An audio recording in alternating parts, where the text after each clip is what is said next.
Boys and girls, we are here with our second series of the day here on Group B, stream number 2. We've got VG versus EG. Vici had a pretty quick win over TNC. They went 2-0, and obviously the EG Aster series went the stretch and then some with a 75-minute last game. So we got a fresh series here, Trent, and this is Battle of the Winners. Yeah. I saw that the Group A Series 2 was starting like... Yes. They're already in Game 2 or something. Their Game 2 started before our Game 3 of the first series ended. Goodness. So there you go. We're already off to a lopsided start. That doesn't sound today. correct. I think you're wrong on that one. But anyway, we'll let it slide. Was it that far? Yeah, no. Yeah, their second game started when ours ended? What was it? their second lobby was up before our first lobby. That's what happened. Oh, okay. So there's one game ahead of us. Okay, not as bad as I thought. Yeah, You're right. If you couldn't tell, our game also hasn't started quite yet. We're almost there. We're just getting the final readies here. You know, we got 10 players. We're just checking all the productions to make sure they're good to go. Yep. But then so, we'll be fine. EG Vici. We were both pretty confident that EG would be the favorite over Aster, even though they did win. It was a tight series. You think we're going to see more of the same with Vici?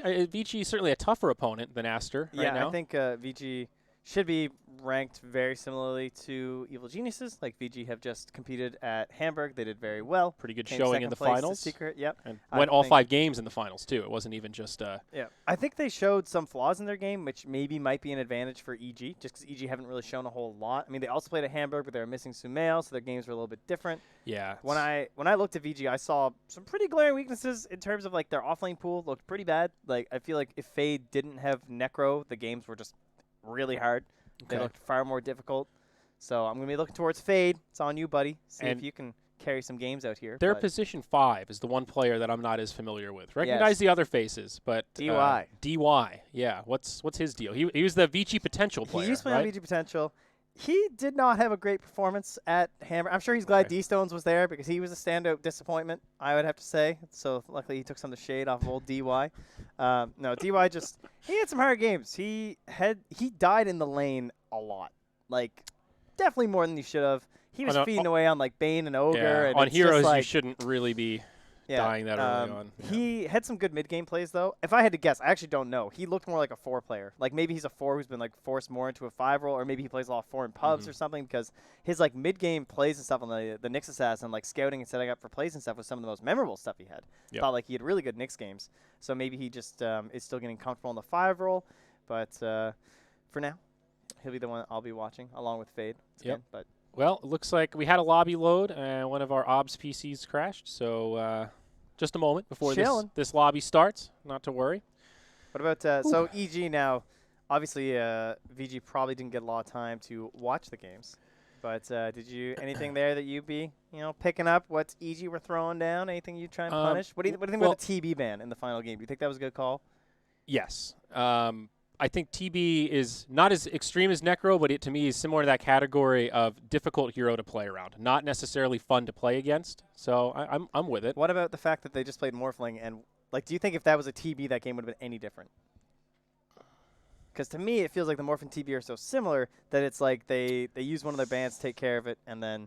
Like, I feel like the Tiny might have been more impactful in that sort of a game where he's very irritating early on. I think, isn't the big difference between TB and Morphling is that TB can do more early because of meta? Yes, that's true. So I think there's a world where maybe EG could have gotten slightly further ahead earlier on, and then they could have closed it out instead of struggling like or lost it.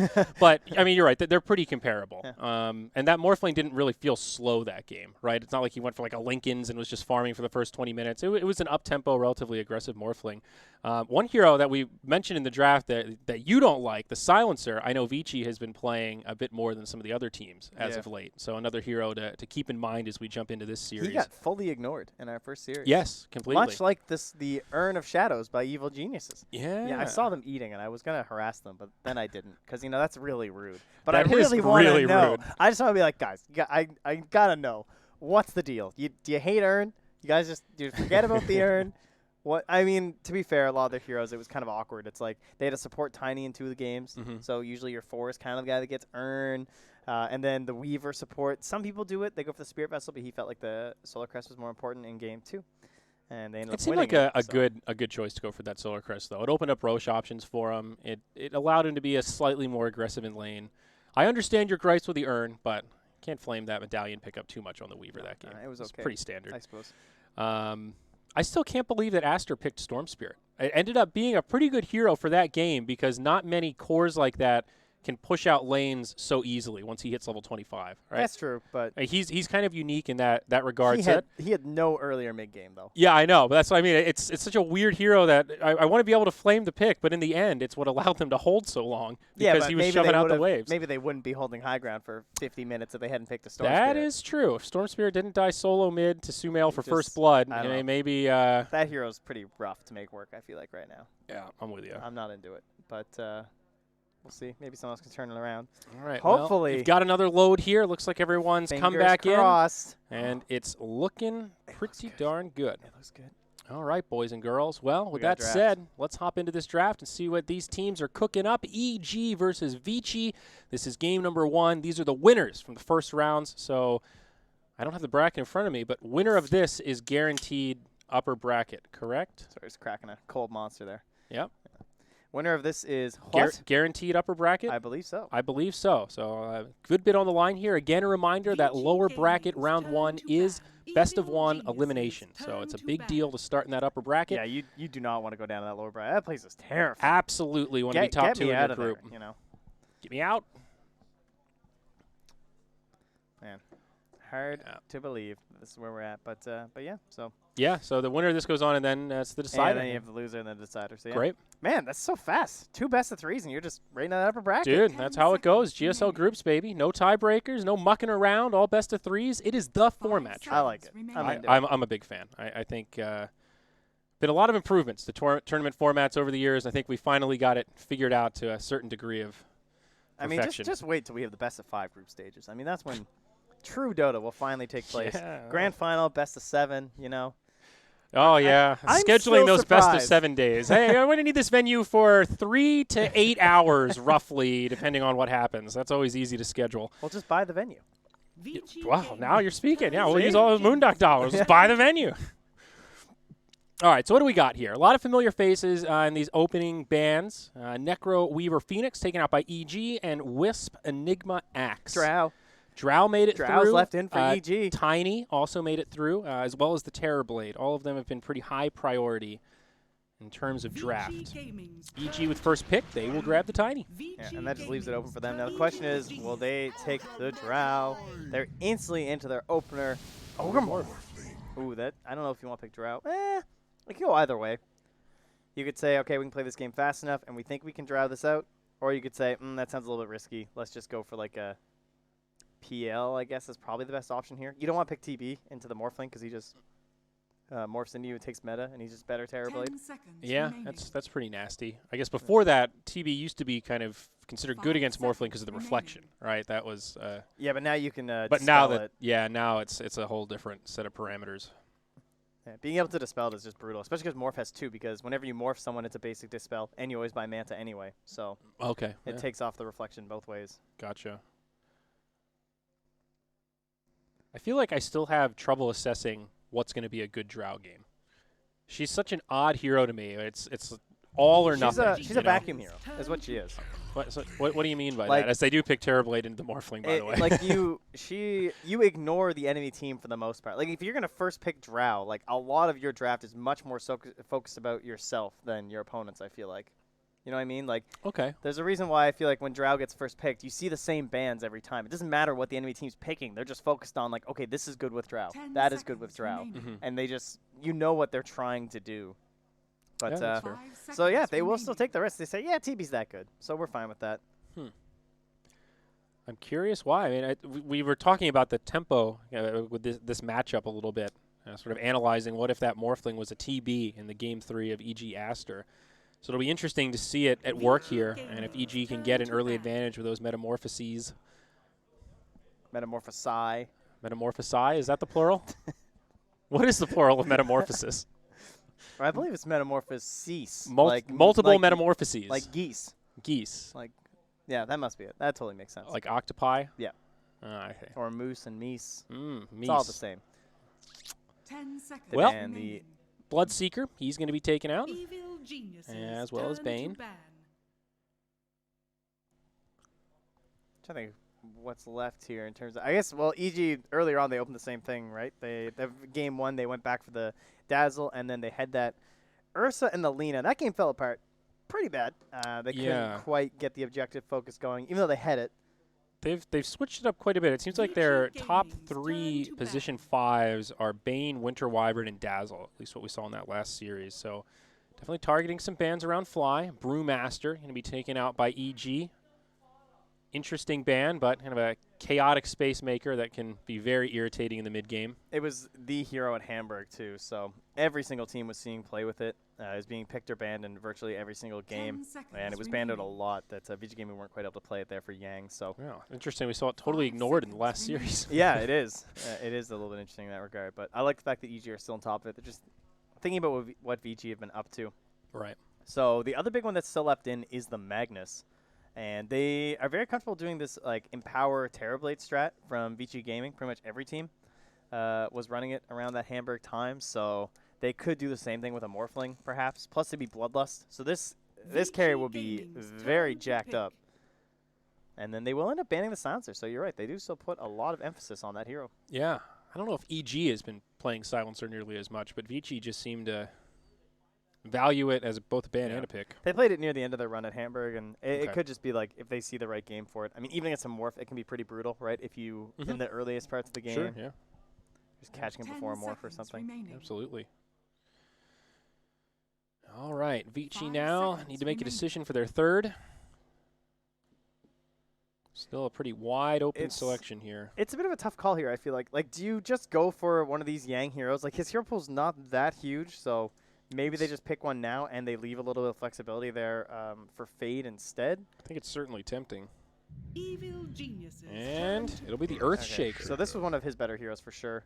When I think of Fade, he didn't. I seem to recall thinking he didn't get to play it much at Hamburg, and in fact I'm looking, and yeah, he did not get to play it all too much, honestly.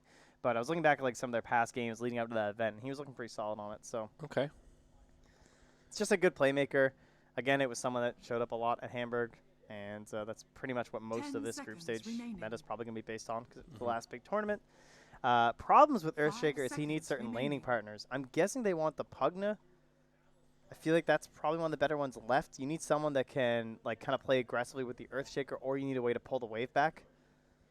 Well, if they want the Pugna, they are pretty much going to have to pick it fourth, I think. We've seen him final banned 2 of our 3 games so far.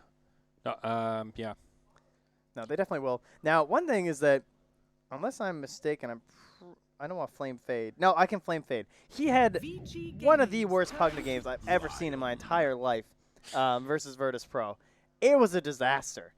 They were laying versus this Dazzle Terrorblade, and my God, he got so worked on that Pugna. Like, poor Yang was just completely taken out of the game. It was bad. He was like level 2 at like 6 or 7 minutes. It's not a fun matchup. You got some slows, got some. Yeah, but it was. Damage. Yeah, I mean, he hit a Wyvern. It should not have been that bad. Like he clearly was missing something on the old the Pugna. So I don't know. Maybe he might still be traumatized from that. He just got off to a bad start, but we'll see. It's been very common with the Earthshaker. That is why I bring it up. I'm not really sure what else they would honestly go for. Like Axe is gone, Enigma's gone. Trying to think of like these other strong laners that can kind of make this Shaker work, and there's really not a whole lot. Centaur's not that great. I don't think you want to try your Magnus. That sounds very bad. You need that like ranged support to play with the Magnus to make it relevant. I like the Lion here for EG though. It's a different kind of pace for that position 5. Yeah, it's a bit odd.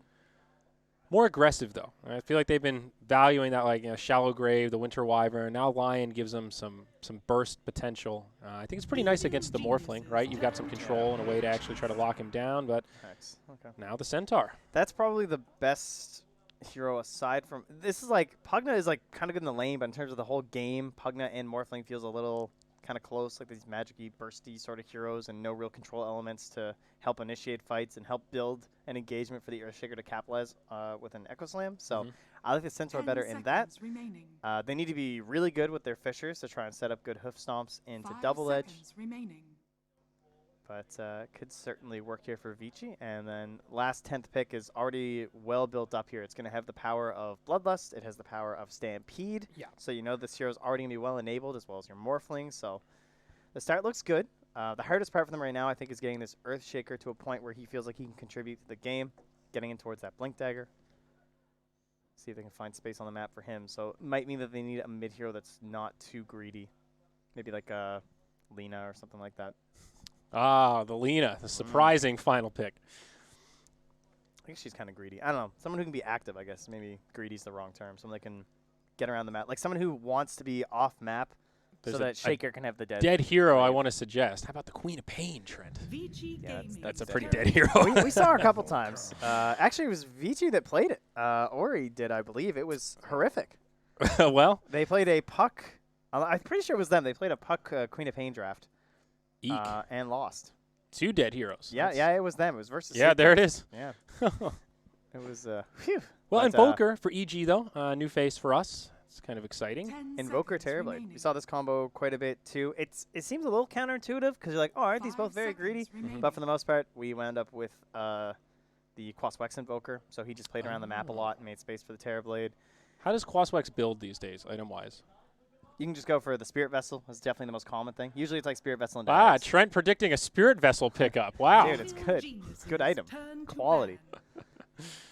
Magnus now, final ban from Vici. Yes. That would have been something to see EG doing the Mag TB with the legend himself, S4. Won't be allowed, though.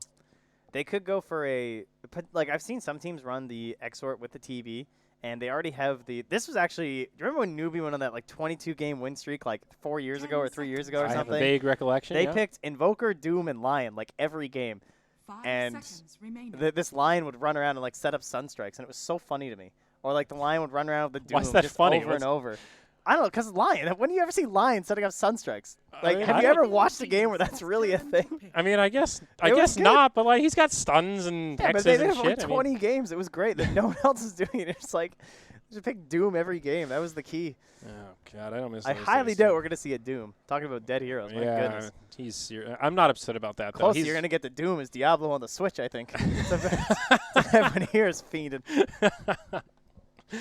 Oh, man. EG with about 10 seconds left on this final pick. 5 seconds remaining. What'll it be here, boys? Looking for an off-laner. It's the Undying. Undying. Early, aggressive, high-tempo hero. S4 on the I like that, though. S4 on the Tiny, and then that means it's probably going to be greedier, I would think, with a crit Lion. Yeah. Rather than the Fly Lion. It's a lot better. I would guess so. That's an interesting last choice. Definitely gives them a lot of early skirmish potential. This team fight from EG is nasty. Remaining. And you think about Undying and Tiny, actually, like, if you get a couple decays on a Morphling, whew. That's a good point, actually. The burst damage is real. That toss could be very scary just in the lane, like pressuring him back, even just the harassment from the tree throw, too. So a lot of burst on the EG side just in general. Sunstrikes, Finger, Sunder is sort of burst. They have okay Tomb Hero in the Morphling, but they could use at least one more, as well as a mid-matchup versus the Invoker, so she looks okay. If we just want to go back for her, I think we might get another Lina game. Moment of truth. Wow. There it is. Guys, I hope you're having a fun time today. Bold call I hope there, you're liking Trent. these Lina games. I don't mind watching Lina. Yeah, I she's think okay. Of all the mid laners, it's not too bad. Yeah, it's fine. Sumail, though, with the badass Invoker set. Kel'Thas himself. All right, so what are we thinking here, Trent? How you like these lineups? I have to say, I'm a fan of this EG squad right now. I'm just looking at both of the recent games for these teams. In the past 8 games for Vici, there have been 4 Linas across both teams, 3 of them for themselves. And then for EG, they've picked 4 Linas in their past 8 games and faced 1. So she's all over the place. Now, mind you, those were CC and C Linas, so they clearly don't count. But everyone's all set here. No surprises, it looks like, as the end of the picks come out there. Fate will be on the Shaker. Yang on the Centaur. And look at that beautiful golden gravel maw. This is a guy who is ready to play some Earthshaker. That's what I see. Yeah. Oh, yeah, he's decked out. Meanwhile, Fly is ready to go. I think cosmetics have just hit a Dude, whole. Look at the Centaur. No, look right at the now. Lion. Just ignore everything else in this screen, and please just witness. Like, I wish that I just couldn't see anything else on this screen but a giant blow up. If you saw that, if that was a real being, where you would just be like, what is this? Are you like a reincarnation of King Tut here? What are we doing? He looks like he's in a parade. Like he's part He of looks like a mummer. he's in some sort of a festival. I don't know. He doesn't really have good fashion I think sense. Centaur has taken a trip to hell and back and brought back the axe that was used to end the world. I mean, look at him. It's absolutely absurd. And then you've got Ogre over there. He's just got a belt. That's it. he's the fashion budget was clearly used on the other 4 heroes. yeah. Position 5 goes Which very Invoker far. set is that, by the way, that Sumail's using? Isn't it called like Dark Artistry or something? Oh, it's that one? Yeah. I thought it had like a Harry Potter hat with that set, but I might be misremembering. So what do you think here, Trent? Which draft do you like better, though? Are you with me on the EG, or are you going to favor Vici on this one? No, I like the Vici draft, actually. I don't really like TB Invoker. After all that, I thought, weren't you just reminiscing about the good No, old I'm just days? saying how I just saw them. No, I was reminiscing about Invoker and Lion. Oh, not I see. TB. Thank you very much. I see. And he's gone Exort, too. I mean, he might just be Exort for the lane for the first, like, sometimes they just take 1 point and then go back. Right. So we'll see. Yeah, well, a little hard to tell. I think with how there's kind of a lack of aggression from the side of Vici, so I could see you getting away with the Quas Exort, and that would be pretty nice from Vici. I would like that if he goes for the Exort build.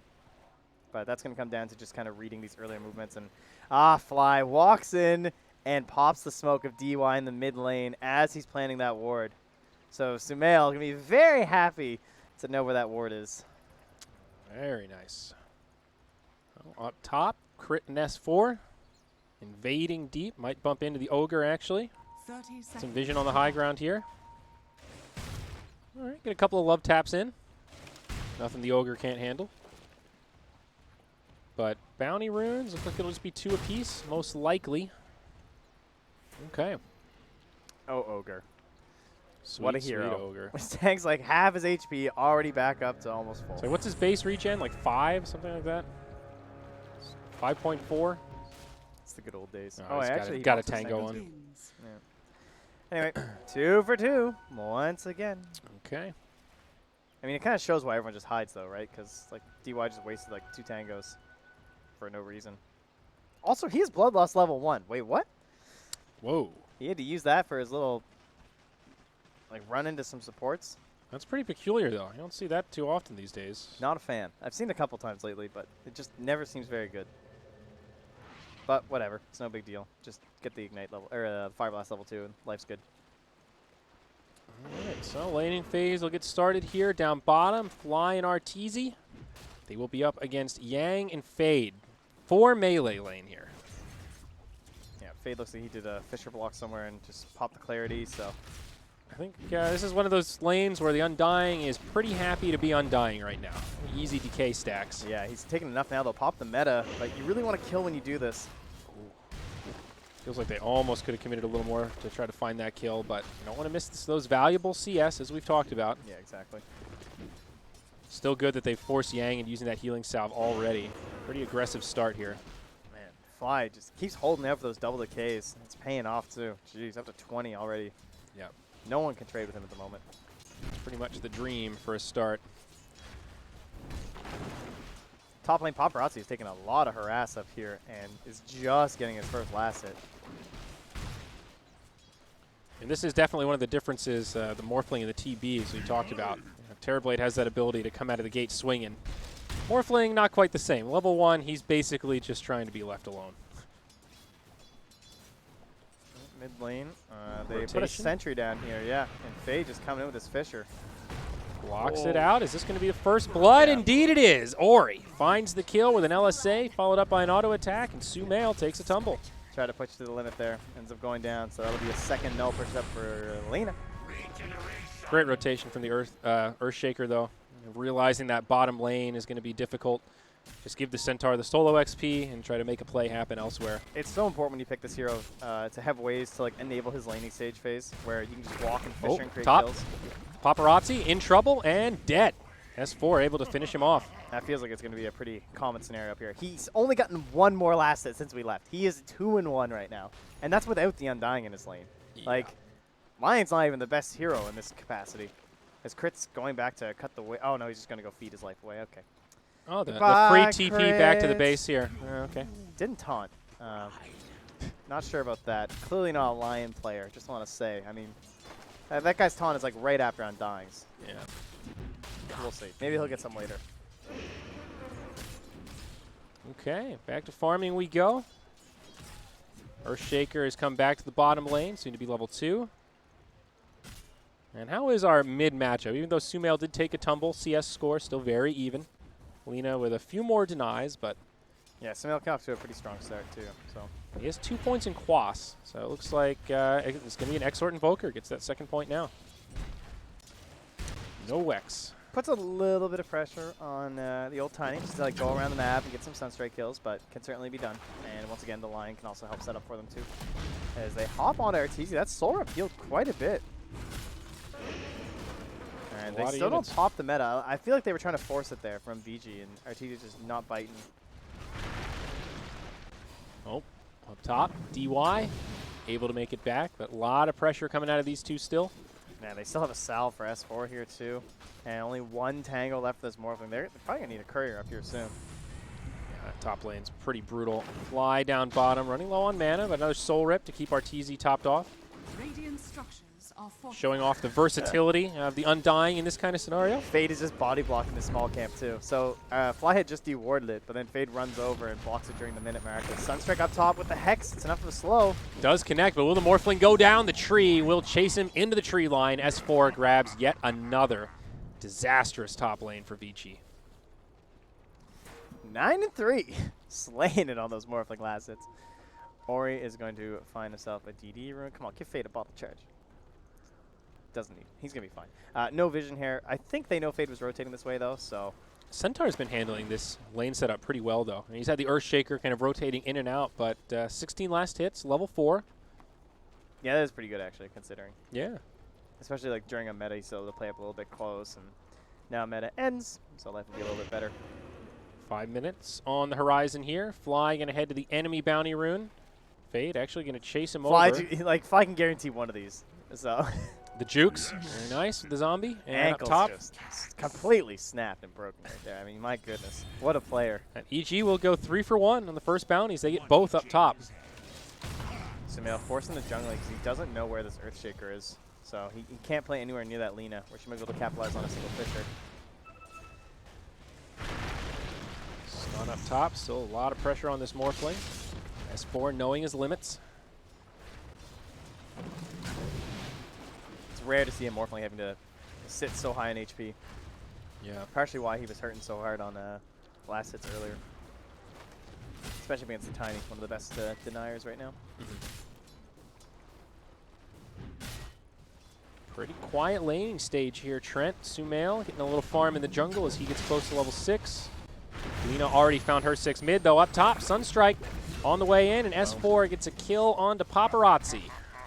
Morphling dies again. All you need. I mean, that's Invoker Gaming. Bottom lane, they're going to find that rune, too. Steal it away from the Lina. And that's going to help out Sumail a little bit here. Try and relieve some of this pressure. The DD's still in the pocket, though, so that DY. still should keep driving back. Oh, he actually lives. Has the stick charges there at the last second. One more auto attack would have found that kill. Feels like this Ogre has just not had much of a presence in this top lane. Hey, he's not feeding. I mean, he's not feeding, but not able to keep his Morphling alive either or really do much, so. he's clawing back. Okay, 0-3 Ed. Yeah. That's a couple kills. It's not great, dude. 0-3 in 6 minutes is far from ideal. Bottom lane Yang getting a little bit low here into the trees. Fade, maybe thinking about creating a turnaround, but there's meta, so yep, this exactly. is just a defensive Fisher. And now the Tombstone comes down to break the trees, try to give him some vision. Yang's really trying to bait this out here because, I mean, they have no stuns to cancel a TP, right? So he could just leave. And the bait will not work. They even brought down Ori. Yeah, with a double damage rune, looks like we'll be able to finish off the Tombstone, get some bonus gold for his troubles. That actually makes the TP worth it. Oh, level 6, not going to be able to do it. Okay. He didn't take it either. No, he didn't have had the Sunder. point. He had the point, was saving it, but Yeah. couldn't quite do it in time. Okay, well now that rotation's absolutely worth it for the Lina. I mean, that's the dream right there. Get the kill on the tier or position 1. Yeah, I thought the Tombstone was good enough, honestly. Tries to get some Sunstrikes onto Yang and Ori, but they will survive. And up top, Fade does not have the mango. He's got a mango, so he can pop it if he sees the potential, but doesn't feel like he can get there. There is a ward, so if S4 wanders back towards that vision, maybe they'll go for something. Same thing with crit. There's no waveform here, though, so hard to capitalize. And it looks like they want to maybe smoke or... Now Fly's going to make the TP up top. Going to go for a perhaps kill on Paparazzi. I don't Got think it they have pretty anything left low. from VG here. There's the Hex. Still a lot of damage onto S4. Fade in the front lines. He gets tossed up. Stun onto the Ogre. DY will die to the Sunstrike, but they lose S4. It's a 1-for-1. Fade getting a little bonus gold for ending that streak there. Surprised. I didn't think they'd have enough to tank, honestly, to finish those kills. Yeah. So that early right-click damage, though, was enough. 2 adaptive strikes. Very nice for the Invoker, though. So important for Exort Invokers to get some pickoffs with Sunstrike in this laning phase. It's kind of the difference between having low impact and having that momentum to really have a strong mid game. Yeah, especially these days where like a lot of them don't even go Midas really. So yeah, if you get off to a really great start, it might still be worth it in some situations. So we'll see what Sumail thinks. But currently, he's just queuing eggs. Yeah, full level behind the Lina right now. She's level 9. Not surprising. And like just recently hit 8. Early Fisher's so good. Yeah. Stun onto the Lina here from Crit, though he does get blocked Nowhere out. to run, dude. And that'll be a Laguna into Hex. Crit. But, he sidesteps the LSA. He should not survive through this. Okay, or he does finish him off, but Fly makes him work for it. That would have been incredible. DY now rotating over. There's some raindrops on S4. The infused raindrops, that is. Fissure, though, sets up the LSA. Nice avalanche. Will keep himself alive. Sunstrike, off the mark. Yeah, he's starting to get up there. To like 287 on the Sunstrike damage, so. Yeah, would not have been enough for a kill on the Lina there if No. it did connect anyway. But Well, we'll keep doing the math. We'll keep you guys up to date, don't worry. yeah, pure damage math is hard, man. It's real difficult. Dire's middle tower is Centaur is getting a lot of space down bottom, though. It's just him and the Terrorblade. And obviously Arteezy is farming just fine, but that opportunity cost is that Centaur is getting a fair bit of farm himself. 36 last hits and now level 6, so he's got the Stampede. His game's really good, too, because it's a really good Crimson game against the Terrorblade. Yes. That just always makes his hero feel way stronger. Absolutely. Feels like Crimson Guard has nice been play by Fade bottom. Helps secure the bounty rune. I'll make sure that they get both in the bottom. There's still one chilling up top, and EG should be able to secure it, though, Yeah. so we'll go 2 for 2. I think Crit's heading back for it. Feels like Crimson Guard has been in a good place for a while, though. Yeah. Certain games, it is just a complete game changer of an item. Very satisfying if you're one of those beefy offlaners in the right context. It's hard to build on a lot of heroes. That kind of keeps it balanced. I think so, yeah. Only problem with it, I would say, is that it feels kind of like a necessity on some heroes, even when it doesn't feel like great. Sunstrike gets used up top. They get Paparazzi. It's another big kill. Gotta love those deep wards when a Mid Morphlings lane, are trying though. to farm. They're going to set up onto Sumail, but they can't commit for it. Lina might still even die for this. Terrorblade trying to follow through, but the ultimate from the Centaur does give them enough space to get back to friendly territory. Yeah, not enough cold snap procs or anything. And very nice kill, though, with that Sunstrike. That's kind of getting to be a little bit of a classic with this Invoker versus Morphling. Oh, he's got the Sentry. He's coming to de-ward that thing. He's like, never again. He pinged exactly where it is, too, so he is no misconceptions about which part it's on. We'll see. Maybe he'll get it wrong and guess more to the right or something, but Radiant's Seems bottom unlikely. tower is under Crit attack. in a pretty aggressive position here. He does get pinged out. Dire's Drops the stun on the Morphling. Sunstrike again, and they make it work. Oh, my. Crit just lurking, dude. are fortified. That had to feel good. He's That was, still I mean, holding the Sentry. Dire's top tower has fallen. Ah, top. there's an ogre dying. they're going to but- find DY. Yeah, but wow. I mean, this Morphling is just getting ripped apart now. 2,600 net worth at 11.5 minutes. He TP'd that Radiant's shrine, bottom too. tower is And under he doesn't even attack. have boots right now, dude. He's got Morbid Mask, Magic Wand, Ring of Aquila. That's it. Oh, my God, what a line He just took play. the tome. That's how poverty mode this Morphling is. He actually just took the tome. Wow, Dire's that's top sad tower life, That's man. sort of unbelievable in a weird way. At least Fade hasn't died yet, so he's a lot of gold in the shaker. He might be the turnaround hero here. Yeah. Although Fade's thinking, man, that tome would have got my 6, dude. Nah, who needs level? Well, actually, levels are pretty nice, but you know, Who needs levels? Morphling really needs them. Helps them farm a lot faster. You don't really farm any faster with shaker at levels. That's fair. That's Dire's definitely a top very tower telling is under sign of the attack. current state of this game. 7-5 EG with a 4K net worth advantage. Terrorblade starting to move around the map a little bit. He's going to have his Dragon Lance queued up and picked up before too long. And Tiny is only 200 gold away from the Blink Dagger, as we've seen an absolute game changer on that guy. The Rockman. All right, so that's who we're killing then, is it? We're killing S4. Invis room, pop. On the way. Yule Scepter ready. This man has no right to live. 5 seconds till the TP. He seems to sense something. He bought here. the Blink, though. So even if he dies, I think S4 will be okay with this. Oh, And that's disappointing. they've already sort of thought maybe he'd be backing up. A very aggressive posture, but they don't find him. Still about half duration on the Invis room, but S4 TPs to the mid. Safe and sound. And RTZ's up on the high ground, so they have fully secured this mid-tier 1. It feels like EG every single game, when people are targeting their tier 1 safe lane, they're able to get the mid in a trade. Yeah. And that's a big advantage, you know? Absolutely. Centaur stunned up. Will the follow-up be there? What a Pops the Yules. Stampede. Ori, very quick. Like, that's S4 blinking in, and he has the Yules pre-targeted to save his life. Yeah. Very nice. But like you said, still a trade that favors EG, and they force out the Stampede. Doesn't really cost them much else, I guess, besides the meta. But still a long duration. They're going to rotate up top.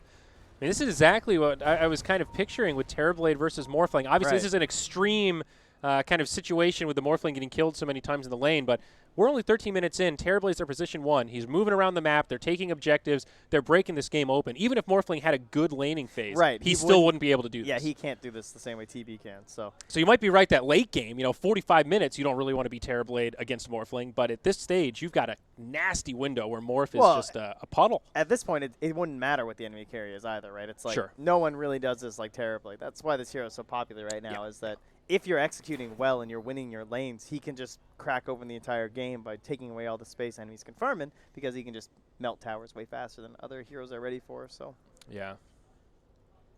I guess he is sort of unique in that regard. There's no other position 1 that's quite as strong at just whomping down towers like that. Even like Troll, you would think would be like kind of good. He doesn't really do that. Yeah, doesn't have he enough needs damage, space even with his early ulti on. or something like that. So. The only other analogy I could think of, which is sort of a weird one, is like Huskar can kind of be like that, just not because he pushes, but he just dominates so hard early it's on. Like Huskar, TA, Meepo. TB's very similar for the same regard. It's just they're kind of like win more heroes in a lot of ways. Yeah, like and TB feels less risky than all those other heroes, because if you don't do this early momentum, then he's cool. He's farming. He's going towards the late game. No one's first picking Meepo, Huskar, or TA, so it kind of tells you that this TB hero might be kind of good.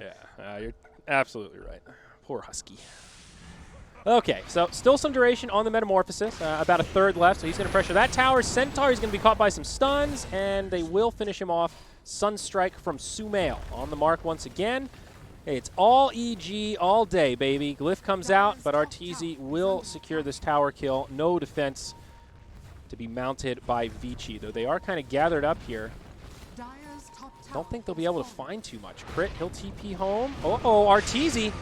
He sticks around a bit too long, and just as I say they won't be able to find much, they get a high-priced kill on the position 1. Yeah, really nice punish there. Maybe just feeling kind of safe with all the vision that's placed down in this area from the side EG, but I feel like if Crit hadn't been TPing out, that would have felt a little bit less risky. It could have been a great bait. He's ready to stun, but knowing your supports are leaving you high and dry. Crit's like, nah. Stuck around a little too long.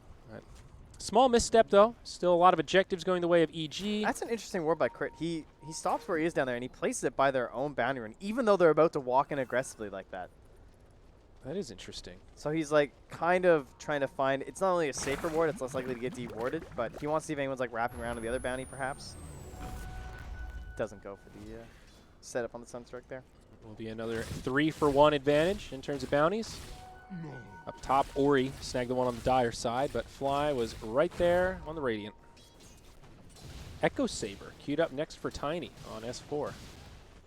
Best burst build, really. True. You just want to do as much damage as possible instantaneously. This is the one. And the Ags there he also goes, now mid lane. on Sumail. Oops, swing and a miss on that one. Oh, meanwhile. Fly gets killed up top. Yep, just caught by a Fissure LSA combo. Not much he could do there. Didn't even need the Yules. But yeah, the Aghanims now opting to skip the Midas. Ags already, eh? Whew, that's a pretty quick Ags. Oh yeah, he's number 1 on net worth. Especially like he was jungling for a pretty large portion of the laning phase. He's 4-1 and 2 though. Yeah. I mean, he's gotten a really good start with these. They've moved in here. There was no ward coverage from VG, so. Oh, there's the setup on Delina. Tiny starting things off. The Sunstrike, not enough damage. And she'll be able to make it back. Couldn't get crit in range Fade there. might be the target, but he just kind of doubles back the other way. And that'll be the end of it. EG not able to find the kill. See Dyer circling the jungle, enemy jungle right now. No, that's what they were prepping for with that Lion Ward down bottom. Just saying that, you know, they might try and move in there if our Terrorblade's farming that area. That's how they're going to come through. Generally, you don't smoke if you come up that ramp because there's not usually ward coverage there, so it's kind of interesting that way. Centaur is at Blink Dagger Gold. He stopped off for the Centaur first, and Yeah. also a Blink Dagger on the Earthshaker. So 2 big game-changing items for Vici picked up just about simultaneously. Huge spike, as they say. Oh, and what perfect timing, too. Oh, but he just TP'd home on the Centaur. Oh, no. And EG move right into the pit. Tombstone comes down, and with meta, they'll be able to kill this pretty quickly. Like the positioning from Sumail, nearby to support his team if enemies come by, but not committing to the pit so that he doesn't get caught. So close yet so far. That'll be an easy Roche. Oh, that feels so painful, man. Like, you just got these blinks, and you're trying to take this big fight, and you want to use this Echo Slam and all these other skills, and then they just do that. And you're like, well, Top. now we're dunking in Aegis. And we lose DY. Freebie for Sumail there, yeah. The guy's trying to get some money for some sentries. Like, come on. Leave him alone. Well, that's Sumail's style. Never give up, never surrender. Make him feel the pain. Shadowblade on Lina, though. Ori's ready to do some hunting. I mean, they have double blinks and Shadowblade. Radiant are There scanning. better be some easy heroes dying, or they're in big trouble. Yeah. Certainly not farming tools, that's for sure. No. And the 2 big cores on EG, the Invoker Terrorblade, and the greedier picks that we were a little worried about working well together seems to be going swimmingly. They're sharing the jungle. Nice ancient stack here for Arteezy as he finishes it off. He's got his Dragonlance, his Yasha, Manta not too far away. It's just because, like, they match the greed of Vici. When you play this Earthshaker, and even the Centaur that tends to camp, like, he wants one item before Blink, right? He bought the Vanguard before Right. the Blink Dagger, so, Usually either going to be the Vanguard or the Hood. yeah. They're just kind of gotten away with a lot here, and even that Echo Saber is nearly done for S4, really, like, especially after this tower. Dire's bottom tower is under attack. Well, now down bottom. EG will commit for a push on the Tier 1. Fade lingering nearby in the tree line. Blink, Echo Slam at the ready. Does not want to Echo an Aegis, unfortunately. That's definitely true. Will they mount a defense here, though, or will this be a freebie? Glyph up in 15 seconds. I mean, Ori's just backing away with Shadowblade, so there's no way. Yep, they just let it go. Free tower for Arteezy. And what's worse is that, like, you all rotated anyway, and then you do nothing. Yeah. It just feels like such a waste of time. It instantly EG's all TP away. So it's like, what did you just do on the side of EG for the past minute and a half, right? No, it's just wasted time. Yeah, you paid the cost of rotating there and not farming, and then got nothing out of it. Little window, and they had the Blink Dagger advantage. Now closing. Lion picks up his big initiation tool. Huge game changer on this hero. And they're just camping bottom. I mean, there's some protection from DY there, but This big is such a BB nasty Centaur. hit squad, though. Lion Tiny, both with Blink Daggers and a Sunstrike on top of it. At some point, though, they do have some pretty beefy heroes. Like, Yeah. So, is it going to be enough? Yang gets hexed. Follow-up stun. There's the Sunstrike. Do they have the damage here? Fade with the turn. almost. Echo Slam. Yang's gone down already. Fly still alive. Down comes the Tombstone. Now Fade trying to make it out, and he will not. Sumail able to snag him before he falls, and S4 gets punished now by Alright. Paparazzi. if he can clean up here, though, like, just 1 or 2 more kills would be so good for them. Arteezy still standing. DY just TP's out. Nice LSA. Stops the Terrorblade. He committed for the medics. He knows they can push either Oh, way. Sumail's back in the party. That's going to be a cold snap into EMP, and the Morphling will get ripped apart. It's a 3rd one down for Vici. Glyph even used here. Oh, man, that dunk. It was good. It was so tempting, too, because, like, Just they're wasn't all just enough. clumped on top, and you're like, if the Centaur survives, like, maybe he can get off a stomp into a double edge, get that real damage out, but he couldn't get the double edge after. Yep. Maybe they could have got a couple kills. No, you're absolutely right. You can't really fault him for trying to go for it because it did seem like a beautiful opportunity, but it just completely backfires. Even that deafening blast to finish him off, there's just no getting out. Sumail got so much out of that fight, as did Arteezy. And then we're just looking for BKBs, really. I'm sure that'll be the next item for Arteezy, and Sumail has already queued it up. These are like the dream items for an Invoker. Like, you don't have to worry about anything else in the game. You just want Blink Eggs, BKB, you know? Yeah. S4. Targeted down here with that Laguna Blade combination from Fade. Is he going to live, actually? Fly nearby. The Soul Rip is just enough to pick him back up, but Paparazzi comes sliding on in. Stampede used as well. Maybe looking for something onto Sumail. Going to be tough. Earthspike does connect on one. Crit will get caught by the Blink Stomp. EMP Tornado. Not going to buy him the space he's looking for. So 2 down on EG. Definitely good stuff for Vici Gaming, but it's a support in their off lane. So not those high prize targets that they really need to be shutting down, as Arteezy is just farming mid all the while. Yeah, but he also had Aegis still, and with those 2 heroes dead, they probably wouldn't be able to push the tier 2 mid, whereas maybe they could have if they just rotated mid along with them. So ends up being kind of a nice play from the side of EG Gaming. They're finding something. It's a very difficult point in this game.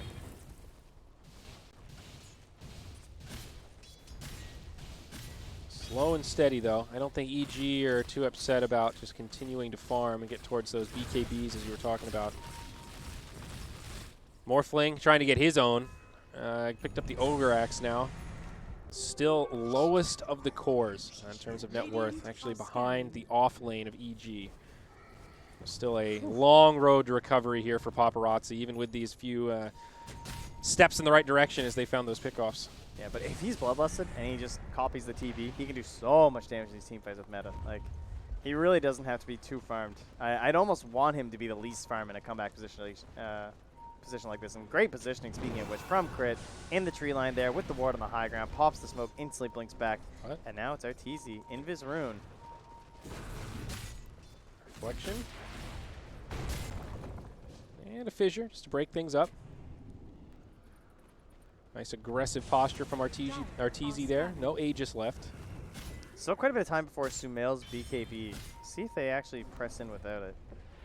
Feels like they just might want to chill a little bit here. They need to find a kill on the side of EG Gaming. Like, how long? These blinks. Okay, there we go. Oh my god, they can't even get S4. S4 blinks in time. They went in on the mid lane at the same time, though. Yang. This is a little awkward. The Centaur might get caught. He's forced to use a defensive Stampede. Tiny takes the Laguna, but he's getting healed up. They might actually be able to finish off S4. It's a beautiful dunk onto 3 from Fade. But can Vici start to clean this up? The Deafening Blast on Arteezy on the back line. He's going to bring down Ori. The big bad Metamorphosis is here. Yang will try to TP, and it's not going to be enough. Arteezy gets a double, and on the other side, Fade trying to make it away. He's going to be slowed by the Cold Snap. In the end, it'll be a 1 for 4. It really was a great slam. Connected on 3 heroes, but Arteezy showed up and just completely ripped that fight apart. The Lina got absolutely shredded. You have a... Oh, God. Morph couldn't contribute anything once the dunk happened. Neither could the Lina. It's just Fade all alone, trying to do something. Now he's buying back without dunk. Yeah, I don't know how much this buyback's really going to help. Does drop a fissure now. Blink in. Hex from Crit. This tier 3 already pretty low. There's no glyph. Still time on Metamorphosis. At least another 10 seconds. They might even be able to get the melee barracks off this. The Alacrity helping out the Terrorblade so much. He gets the deny on the mid melee rounds. All right. All right. We'll call it a small win. A moral victory at the least. Dignity. Dignity restored. Yes.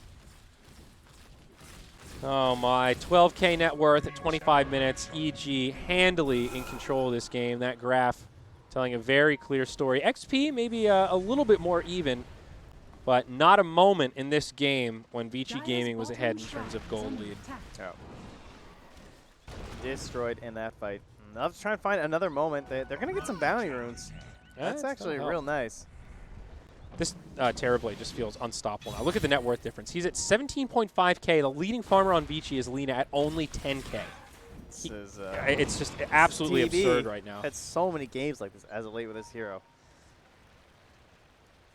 Oh, sweet Terrorblade.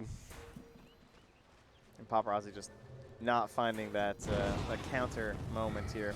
Ori with the hero. Almost gets caught here. Crit with the wind-up here, cancels on the finger. And he is going to get punished for that one. That hurts. You know, you're trying to play this assassination support, and you just give away a lot of gold like that. That's kind of a lot. 400. Yeah, it's like 700 gold swing overall with the AoE gold. Paparazzi getting closer to his BKB now. Definitely an item that'll give him some potential in these upcoming fights. Like you said, It comes back to the same logic. He doesn't theoretically need damage. Right, because he can just turn If he can morph the TV. So he just needs to survive. So I think it's the right idea. If it'll be enough is still yet to be determined. But the execution's been real hard. And now EG are clumping around a little DD here, thinking about what they can do. They're going to bottle it up on the little Arteezy, and they just go back to farming some ancient stacks. that Shadow Blade almost done on Tiny, so another great initiation tool. Dude, they bought an urn. Flies into it. Maybe he overheard you during lunch. Yeah, maybe he's like, They're like, buy man. some. No, maybe it's because he's not a hero that actually needs one. That might be why. That too. That too. But I'll take the credit. Sounds good. Like, hey, shut this guy up. He won't stop talking about Urn. And there's our BKB. 2 BKBs. Lena just got hers as well. Okay, so 10 seconds on Invoker, Morphling, and Lena then, right? Yeah, this is a big fight for Vici coming up next year. If they can't win a team fight with this Fade's kid. level 12 too. And DY, well, he steps a little too far forward. He's he scouting. gets tossed in. Yep, he scouts with his body, unfortunately. Sumail has just been in the pit for like a minute now. Like, where is Roche? He's just chilling. 20 seconds till Roche comes back up. He'll send the Forest Raid. He's like, oh, that is a good idea. Dire's top shrine. I like how EG consistently uses their courier to scout out Roche as well. Yeah, they were on point with that Other today. teams do that also, but I feel like EG very consistently uses that tool. Yeah. A little risky, but often worth it. Back to the base they go. They got wave top and a wave mid pushing on in. The Crimson Guard is also up, Trent. As you mentioned, great against the Terror Blade. So many game changers potentially if they can find an engagement. I don't think EG are going to give it to him. They've just been lingering around the Roche pit. It's clear which objective they're looking for. And it seems that they'll get it. Vici, very limited vision. Alacrity TV. No way to really get here in time, and I think it's just going to go down. They're slowly starting to rotate over, but Forge Spirits are there to intercept. Fly's actually pretty low, and they got a little greedy. They didn't use the meta. Oh, wow, you're right. Double damage, but no meta. Hey, they still get it. S4 wants to blink in here. He wants to force a fight while they have meta and DD. I think Vici need to get out of here. This is not the engagement they want to take, but Yang jumps in, misses the stomp, and Arteezy says, all right, let's party. Oh, my God. Ori can't get the kill on Sumail. He was so low. He finally dies, though. Paparazzi, he has the morph. He did it. Yeah, but Arteezy is doing so much damage here. He's got the double damage rune, and that's one thing Paparazzi can't take. Dude, Sumail bought back. They did it. Okay. That ended surprisingly well. He got in the back lines. I think I was just tunnel visioned on Arteezy there, and they did a really good job breaking it up. Okay, that's a huge, that's like a 3K overall gain there for Vici. And all of it on that sweet, sweet Morphling, too. Really well done from Ori. Yeah. Great use of that 10-second BKB. I mean, that was, like we said, that was the time that Vici had to make something happen. Yeah. Morphling starting to show a sign of life with Scotty now on the horizon. Going to transition into a real right-clicking hero pretty soon. They still need so many more of those, though. You know, it's one of these games, but EG, I'm sure they're getting tired of this. The first 3 game series, they're so far ahead, and it feels like everything's going right, and they're playing so patiently, and it feels like they're checking off all these boxes. It's like they got a little list, you know what I mean? All these games, and they're just waiting for that. Yep, we have to get the Aegis. Oh, yep, we need that. Yep. Oh, we don't want to use meta, because then we can go push this Aegis. And then every time it feels like just a little snafu. Cast him out. So Ori presses forward first. He is not smoked. Rest of the team. Oh, they'll catch him, though. They blink in with the Hex, the full combo. He gets tossed back. Nice BKB. But can they find more? Paparazzi and Arteezy both pop the BKBs here. No meta for another 60. How far do they want to commit here? Oh, Waveform's back in despite the buyback. Buyback on Ori, but they're going to catch the Earthshaker. Centaur jumps in, gets pushed back by the Deafening Blast. And just like that, EG regain that lost footing and force a buyback themselves. That just fell apart. And meta is up in 30 seconds, so this is a pretty scary window. You can win a fight like that and still have Metamorphosis to take another one. 50 seconds on the Earthshaker, no buyback available. I think EG are going to keep the pressure on here, still with the Aegis. Yeah, they need him for the defense on that Shaker. There's like 2.5 minutes here. Keep on pushing. There's a glyph available as S4 jumps in, Hex onto the Centaur. Sunder comes out. Will be able to survive, at least for now. Arteezy in pretty deep, looking for more. Metamorphosis. Buildings, please. Here it comes. 1 second. Is he even going to use it here? They might just take the tier 3 and back up. There it is. Pops the meta. Tier 3 falls. They really want to heal him up, though. He has yeah, they're going to give him the cheese. That's a nice play. Smell just hands it over because they won't waste this meta with just Aegis. Yeah. This should be barracks here. Oh, nice BKB. Great reaction time. Now Yang has to stampede back. Remember, Scotty is out on Arteezy, so he's chucking snowballs right now. Mid lane of barracks already down. Bottom lane will be secured here. Morphling forced back to defensive territory. All Fade can do is just sit there with a Shadow Amulet. S4 jumps in again. They jump in onto Ori. This could be a dieback here. They set it up, and he will fall. 90 seconds on the sideline, and this is feeling like the beginning of the end here, Trent. DY gets finished off by Illusions. Yang jumps in, tries to slow down this Terrorblade, but just absolutely cannot do it. The snowballs are too much. Not going to be able to make it away. The Crimson Guard. Oh, the Scotty. Get him. Oh. Fade with the stun. Yang actually going to make it back, but there's another Sunder. BKB Paparazzi, now the lone defender. He'll get hexed. The meatball flies from the skies, and the Morphling will be burned down. Turned to a puddle once again. Buyback used now. The tier 3 taking a lot of damage. EG, they want these mega creeps. They want this one to end. They're having flashbacks of this top lane. They want to finish off these barracks. Yeah, he still has Aegis. I mean, even though Meta's going to keep on pushing, they want to force this Echo Slam. And everyone's just standing as far away from Arteezy as possible. Yeah. At this point, Arteezy is just zombies. unstoppable. His farm is equivalent to the top 2 farmers of Vici, and they call it as the barracks fall. Not a moment too soon. Honestly, this one fell apart a little too quickly for Vici. Morphling didn't really have a game, it felt like. There were a couple of moments. He had that, as soon as he got the BKB, we saw that one good fight, but outside of that, brutal for the Morphling. This is what EG's game 1 should have looked like versus Aster, right? Yes. You take this big lead, you have the Terrorblade, you close it out. So that's the way to do it. can't really fault them on that one. Yeah. Tough game all around for Vici. DY on the Ogre didn't really feel a lot of impact there. Wasn't the hero that could keep the Morphling alive up top. He did a lot of scouting. Yeah. With his body. I think aside from that though, like what is Yang supposed to do in a game like that? Really, as a Centaur, he's supposed to be like maybe going around the map getting kills with Alina or something, but clearly that never happened. And here's a replay of the GG moment, and there it is. There we go. Back to the start here. Line back up. And this were all, this was kind of the story at the start of the game, right? This whole line with the Sunstrikes and everything. Oh, yeah. that was really pretty heartbreaking, honestly. Yeah, this one catching that decent Echo Slam. He almost makes it away here. The Deafening Blast from Sumail just barely clips him. It is a good contrast to that Aster game, though, right? Because if they hit like a couple good Echo Slam plays in a row, it would have looked a lot like that game. Yeah. Where they used the heavier team fight to actually get back into it. If you look at the team fight from the EG lineup, there's no team fight on this lineup, really. Like, it's pretty reliant on big pickoffs and Sunstrikes and stuff and, like, a numbers advantage in the engagements, right? Yes. Compared to, like, Vici is, like, all team fight. Like, that's at least fair. Between Centaur and Earthshaker and even, like, Lina following up, like, LSA and stuns and stuff. But EG are just, like, this rundown, like, keep the fight going, keep throwing out damage. Yeah, I would say they have some team fight. Sure. I would be a little scared to run into the Undying, of course. Well, but and the Ags came out so early for Sumail that it's kind of a different kind of Invoker. But your general point is right. The key to their strategy is all about pickoffs. Tiny, Lion, Invoker, those are all pickoff heroes. They want to get those 3v1s, those 2v1s. And just get that snowball rolling. They just like squeeze you, right? It's like they get one pick with a Sunstrike, and then they're gonna run at you with meta, and that's like it forces either a bad buyback or a weird positioning, or you have to like throw out an ulti just to stop them from taking a tower, and you never have all your resources ready at the same time for Vici. So their lineup, you can see how a good fight's supposed to go, right? They stampede in, maybe 2 heroes try and turn on EG to fight, and then suddenly Fade blinks in and gets this big Echo Slam. You're like, oh my god, they're doing it, but they never had all those resources at the same time. Right. And we talked about it maybe once or twice. We were really concerned in the draft about Terrorblade and Invoker both being super greedy and needing a lot of farm, but we didn't talk about Alacrity on Terrorblade. I feel like that added so much extra damage for Arteezy.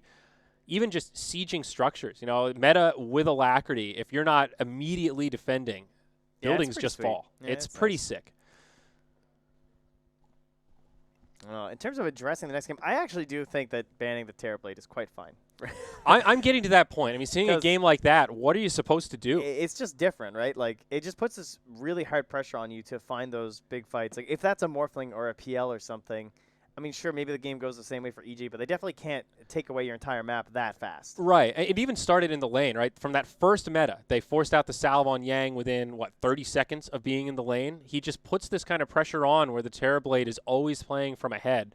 And unless he makes a mistake or you get that really good team fight, it just feels unwinnable. Like you said, they're slowly squeezing you until you pop. The squeeze. The squeeze indeed. Well, what about the rest of Vici's heroes? Did anything you didn't like? I thought most of the heroes were actually quite fine. Obviously, the Morph had a really rough game. Didn't really have a lane or a game to start with. I definitely agree about the Centaur. I don't know what else Yang could have done there. I'm starting to feel like Ogre is not this go-to first pick kind of hero every game. Don't be hating on the No, Ogre. you know what did he do that game though? What did Ogre bring to the table? Other literally heroes, nothing. Morphling would have had an even worse lane if that's not an Ogre. You think so? Yeah, Ogre's like the best hero. It's like Ogre or Bane. I mean, what if that Ogre was a Dazzle that game? He could have at least saved that Morphling from a couple of those deaths. He bought way more sentries than Dazzle would have. First off. Well, but he wasn't. Who cares about sentries? Like he died 3 times in the first 6 minutes. It's a pick-off based lineup, and they had a better vision game. That's true, sentries. but they got so far behind before that even mattered. He died 3 times in the first 6 minutes. That had nothing to do with vision. That was just straight up losing the lane. I don't see what any other 5 would have done. Saved him from some of those deaths. At least a Dazzle could have saved him from those Sunstrikes. Grave is a 40-second cooldown. How is that any more What's valuable? What's the cooldown on Sunstrike? How are you going to grave a Sunstrike? He Well, got Sunstriked in the jungle. No, well, when he's in the lane, I mean, you know it's coming. I mean, they set it up. He gets low. What else is that? You're surprised that that Sumail throws a Sunstrike for the kill at 3 minutes in? I mean, yeah, but if you're playing Dazzle and you're not expecting the Sunstrike, you should not be playing Dazzle, my friend. I would think that an Ogre is going to make those plays a lot more difficult than a Dazzle sitting behind him. I mean, I would agree with you, except I just saw that game, and I felt like the Ogre did literally nothing. He's a hater. He's an Ogre hater. All right. Well, let's see. Game number 2 on the horizon. We'll see if Vici can bring it back and have a more competitive second match, or maybe it'll be an easy series for EG. Hopefully you'll stick around because game 2 coming up after this.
+10 finger speed, +10 reaction time, -10 mic abuse.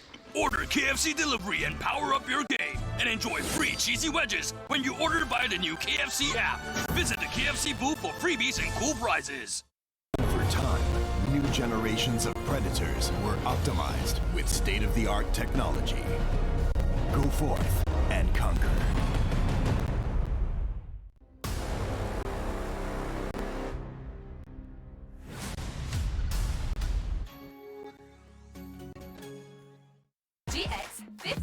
GX50. More insane than a laser llama who's crazy about K-drama. Stream and game like crazy. Say my name, call me maybe, sorry. And snap like mad, meow like a cat, spam your group. GX50.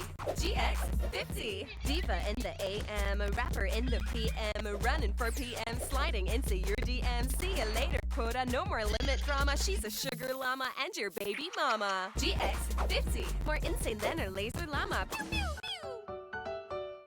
The more information you have, the better the decisions. Data is crucial to do important decisions in Dota games and even before the Dota game in preparation. It's really cool that a big company like SAP is investing into esports and that I can be a part of it is amazing.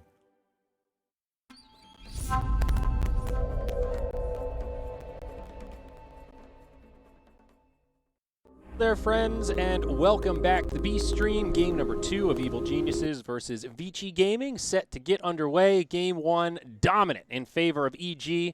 Excited to see what's coming up here. Hopefully, Vici can get it together. B Stream, B casters, but A-tier teams. EG, VG, baby. That's what we're here for. It's been good. We've had a fun day over here on the B Stream. We've seen EG versus 2 Chinese teams. The first series was epic, went the stretch. Epic for a variety of reasons. And so far, this one is looking like EG is finally in their proper form, right? First series. Well, terribly it is, at least. Yeah, that's for sure. True. So we'll see. I honestly hope that, well, we'll see you as first pick or second pick here. I kind of hope Terrorblade gets banned out, though. It's nice to see. First pick for Vici. I First can pick for confirm Vici. Radiant Evil Geniuses. Okay, so EG. Let's see a TB ban. And let's see if they get the Necrophos for VG Gaming. And we'll find out now because the draft is ready. It's magic. Oh, look at that. Nice transition. I like that. I really like with the production suite, or like the Dota logo with the plants and stuff behind it. It's really cool. We got a little jungle theme going on. It's That's got a great. nice vibe. Oh, yeah, you're fitting in. There were like team photos happening too with like jungle stuff. Real? Oh, yeah. They built were a in jungle there. here. Yeah, Yeah. I saw some content. I participated in some content. What do you know? Oh, no spoilers, dude. Come on now. The people want the secrets of your jungle. Spoiler, we made some content. Gaming's turn to ban. What we got here? It's almost like we hired Slacks. All right, Evil Geniuses, please do not forsake me and leave in the Necrophos. I feel like that's the only time that VG looked good, and they banned it last game, so I'm pretty sure maybe EG have thoughts if they're going to first phase Necrophos. Mm-hmm.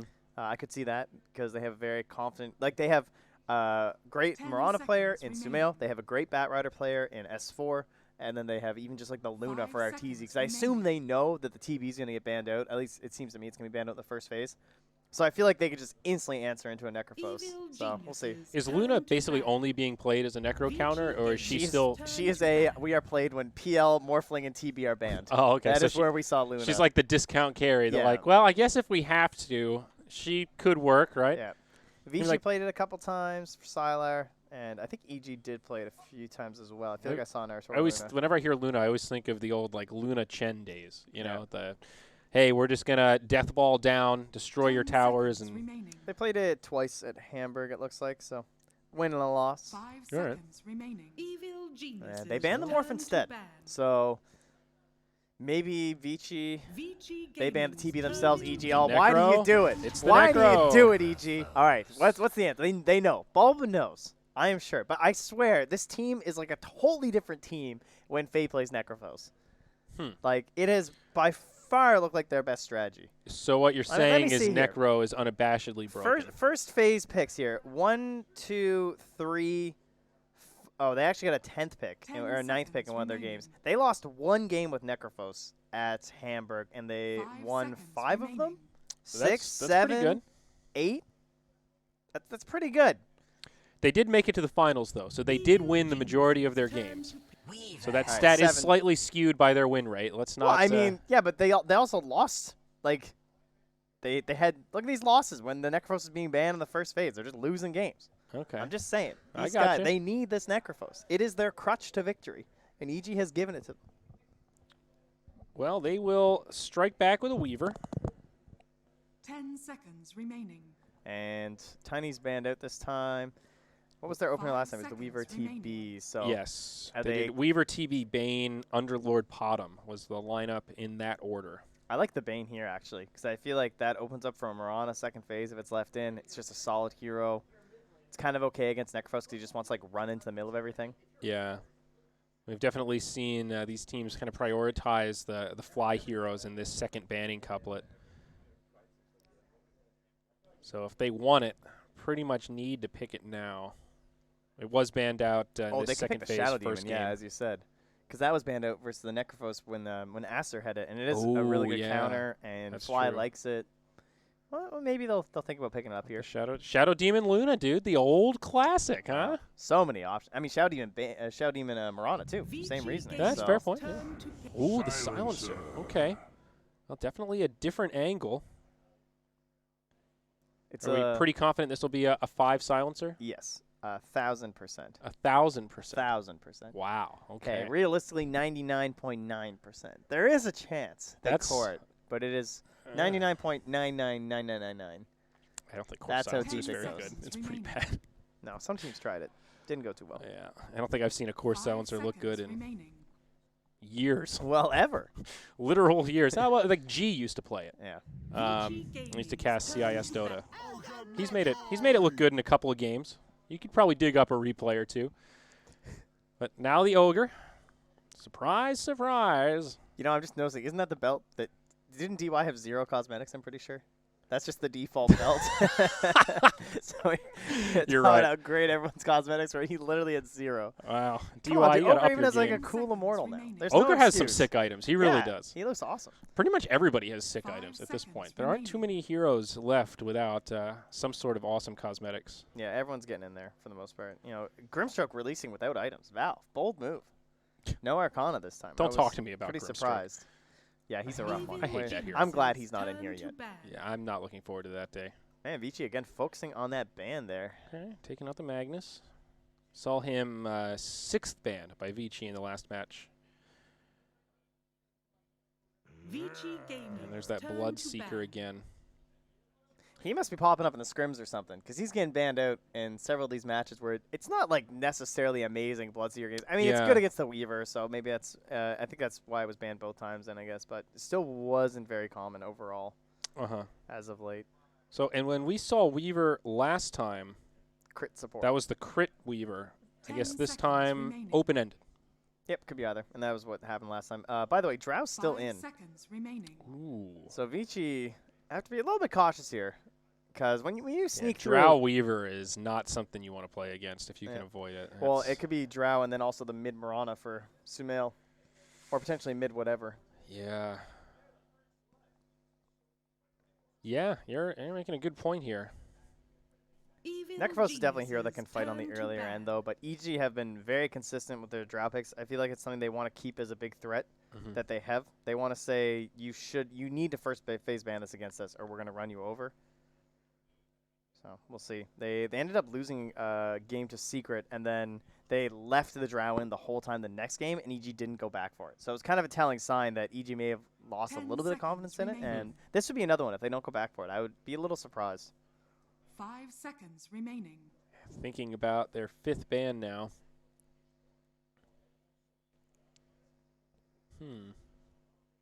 Necro Ogre. Great times. Evil What a patch. geniuses And it'll be the turn PL. to So, Yeah, I mean, that's it's- the drawback to the patch meta at this point. Once it kind of gets figured out, you're like, well, okay, there's our 8 heroes that are shuffled around between opening bans and picks. yeah. This is about the point where the drafts kind of get interesting and we get to see some potential variants. Luna's pretty high on the board for both teams right now, I think. It's just she's that next carry. Both teams have shown a likelihood to play it. Vici Gaming's turn to There's the Centaur now for EG, so they'll get their offlaner. So this is still probably position 4 Weaver then, more than likely. It should be your 4, your 5, and your 3. Yep. I potentially could be a 1-2 maybe for ITZ, but for the most part, we're thinking this is going to be. Is 1 Weaver popular right now? No. Yeah, I didn't think so. It's more so seen in like a aggressive dual lane or off lane situation, but it definitely still happens. 5 seconds remaining. Leave it in there, but it should just be a crit Weaver. All right, what's the response from Vici? Do you think EG will be able to make this Centaur work better than Vici did last game? I'm curious if they're thinking about Phoenix at all. Yeah, he's been ignored here. He was first banned in the first match by EG. I go back for the Bane instead. So a little bit more single target focused onto the Weaver. So have some options for catching him. But again, this is a support, so it doesn't feel that good. You're picking Bane into Silencer.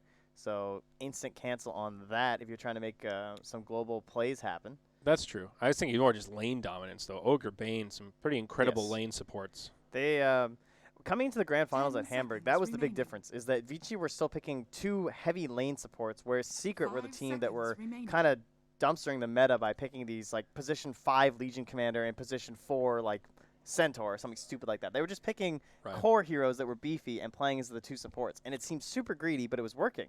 And it's kind of scary, but then every other team, they try and do the normal supports, and they were losing. Or maybe they try and go Secret's way with these like beefier heroes, and they were losing. But Vici came to the final, and they just kept picking, Wyvern. They just had 2 5s every game. It was like Wyvern Phoenix or Ogre Bane. Like constantly, they don't really play those true 4s. Like the 4s, the 4 Earthshaker is one of the like closest ones we've had, honestly, from them. But for the most part, they were much more like, I guess, like poverty 5s. So they'll once again kind of stick with that strategy. There he is, the Arc Warden. Whoa. Sort of jokingly mentioned that earlier, but. Jeez. All right, so I had a personal goal for this tournament, was to get better at Arc Warden games, to try and figure out. You mean playing or casting? No, casting. Like trying to figure out when he's good, because he just feels super underutilized or underpracticed by most teams. It always seems so random when he gets picked, and I feel like he either dominates the game or just completely loses.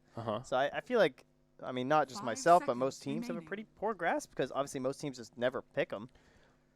He's one of the weirdest heroes in Dota, I think. Just the way he works with the Tempest double, being so farm intensive, but also being a hero that like is kind of a playmaker. His power curve is really weird. It is. It's very. He's so good in lane, then he kind of falls off in the mid game and then spikes back up. It's like Luna. It's a parabola. It's a constant up and down and then back up. Like that's how Luna works too.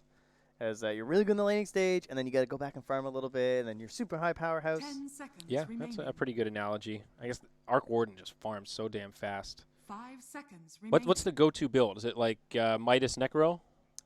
Some teams have been doing the Necro, like Thompson was the last person who's doing it a lot. But for the most part, it's just like Midas and Mjolnir and maybe a Blink. Like we're back. BOTs, into this your classic, just split farming. You're Arc Warden. Okay.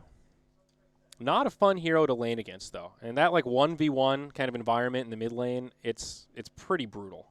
And it might just be for Arteezy in the safe lane, too. That's very true, yeah. So they'll have their options. They're going to ban the DK, one of the safer picks here for Vici. And, well, guess who's still in the pool?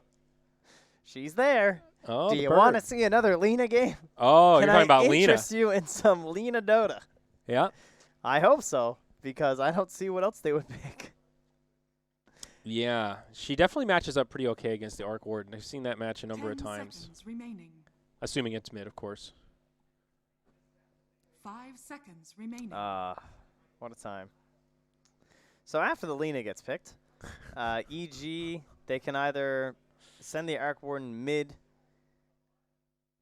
but I feel like they'll probably just pick something up for Sumail. I feel like Arteezy is going to be playing this Arc Warden. I'm kind of with you there. I think Lena is a decent hero in that matchup. Arc Warden can stand his ground, but it's not fun. Not really a hero they've been into too much lately either. So Arc Warden, you mean? Yeah. Yeah. It's a pocket pick. Definitely one that they've. Oh, they haven't played it for 3 months apparently, at least for EG specifically. It's kind of interesting. Last time they played it was the Summit. Wow. Okay. They also played it in 2017 versus Team Leviathan. Oh, good. In a best-of-3 that Leviathan won at the Starladder Invitational. Wow, shout out to BSJ, Monkeys, IX Mike, and +2 that didn't have their proper names for taking down The EG squad. The EG Arc Warden, no less. Wow. Although EG did Goodness play puck, gracious. so. Yeah, but that was when it was cool. Was it? I don't remember back that far. Man. But yes, where is he? Oh, he's not in the room right now. Pull him in for an He's gone out to interview. watch in the green room. He should be really psyched about this right now. I bet he remembers that series. Oh, He's I like, guarantee he yeah, does. dude. Ah, yes, that time I defeated EG. Oh, funny you ask. I was just thinking about that in the shower this morning, actually. Well, Vici burning all their reserve time here with this final ban. Going to have to make an executive decision. They ban out the Storm Spirit of all heroes. Does that Sumel guy play it? Is he any good on that hero? I heard he's all right. Oh, my God, guys. Wow. It's the Lena. Lena. I can't. At least we know. Can we just all take a moment, guys? I need y'all to breathe in and just remember the end of this tournament. The patch is coming. It's going to be okay. It's already been announced. It's already been made. It is happening. So what is it for EG here, though? I mean, what is your Sumel pick? Do they... since you have the Arc Warden, you need something that's a little bit less greedy. Yeah, I mean, I wanted to say Invoker, but it's just too greedy here. Honestly, they could. It's not really. It works the same way as the TB. They could honestly do it exactly the same way. Yeah. The only downside is the Weaver doesn't set up for Sunstrike, so they only have the Centaur. So I don't personally like the Invoker. Yeah. Limited His reserve Bloodseeker time was here. banned, right? It's the Pugna. How could we forget about the Pugna? We've seen him 6th banned more often than not today. And it will be Sumel indeed that takes him mid, so you were right about the Arteezy Arc Warden. They finally get the Pugna counter to the Necrophos that we were talking about all day, but yeah, I am curious to see how well Fade does because he just, again, looks so good with it. I'm really digging on this EG draft here. A DY will take the Bane this time, so not going to be the Ogre player. Switch it up. I think this EG lineup is pretty darn nasty. A lot of pressure on S4 to get setups with that stun. He is really their big control, their big initiator. But definitely have some faith in S4's ability to do that. Yang Necrophos. I think I'm going to favor Vici Gaming's draft, honestly. It's the Yang Necrophos. I feel like it's getting into my list of things I'm never going to bet against. Really? It's that good? It's that good? Okay. It is that good. I mean, they just win games. Well, stats don't lie, Trent. One loss at Hamburg. Like, it looked good. So, we'll see. I guess the Luna is the big question mark for me. Oh, the Luna. The Luna is the question mark, not the Arc Warden. Wow. No, for nice, Vici's bias. side. For Vici's, you know. We got our break time back. Yeah. Is that Valve bringing it back for the Major, it looks like? You get some. Because we haven't had that in the tournaments lately. Some extra strat time? Was there a little baby patch that we missed? No. Or is our game just paused?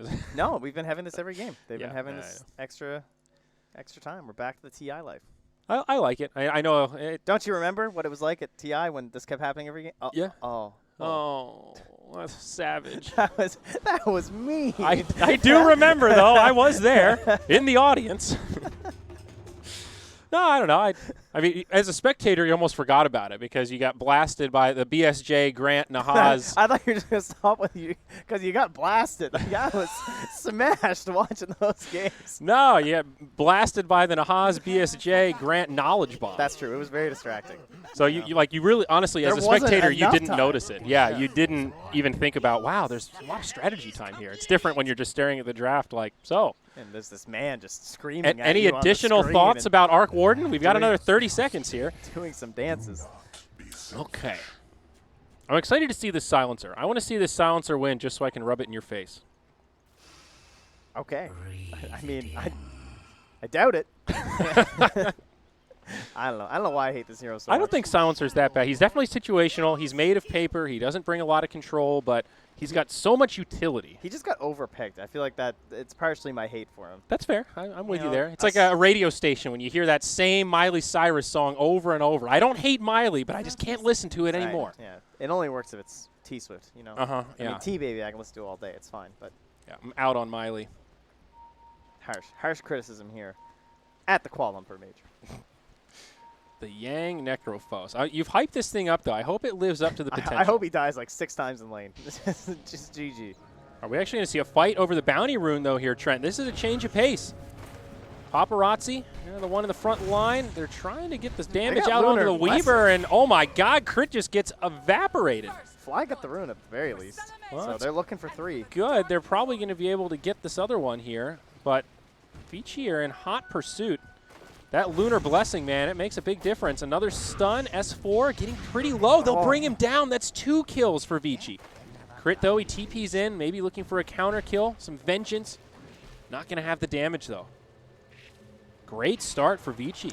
Yeah, definitely. Instantly goes and grabs a stick from the side shot there for Paparazzi. So well prepped for some tri-lane Dota. Hey, this is a nice change of pace, though, Trent. We've seen nothing but dual lanes today. Yeah, that's going to put the Arc Warden and the Necrophos in the bottom lane. Shouldn't be too exciting. Nothing too crazy. Likewise in the mid. So we're just going to hang out up here. Yeah. That's a safe place to be, I think. I think so. Pugnalina, fairly safe as well. Some action on the Crit. He's going to be forced back. Shikuchi will keep him safe. Now the stun on to Fly. Oh, he didn't get... Oh, okay, there we go. This is an awkward tri-lane for EG. Oh, I think Fade's Fly's going going to in. get brought down. Fade, he wants it. The Ogre, he's too slow, but he has the stun. Dude, the confidence there. Do you see how he tossed out the tower? He's like, no, I got this. Sal from DY.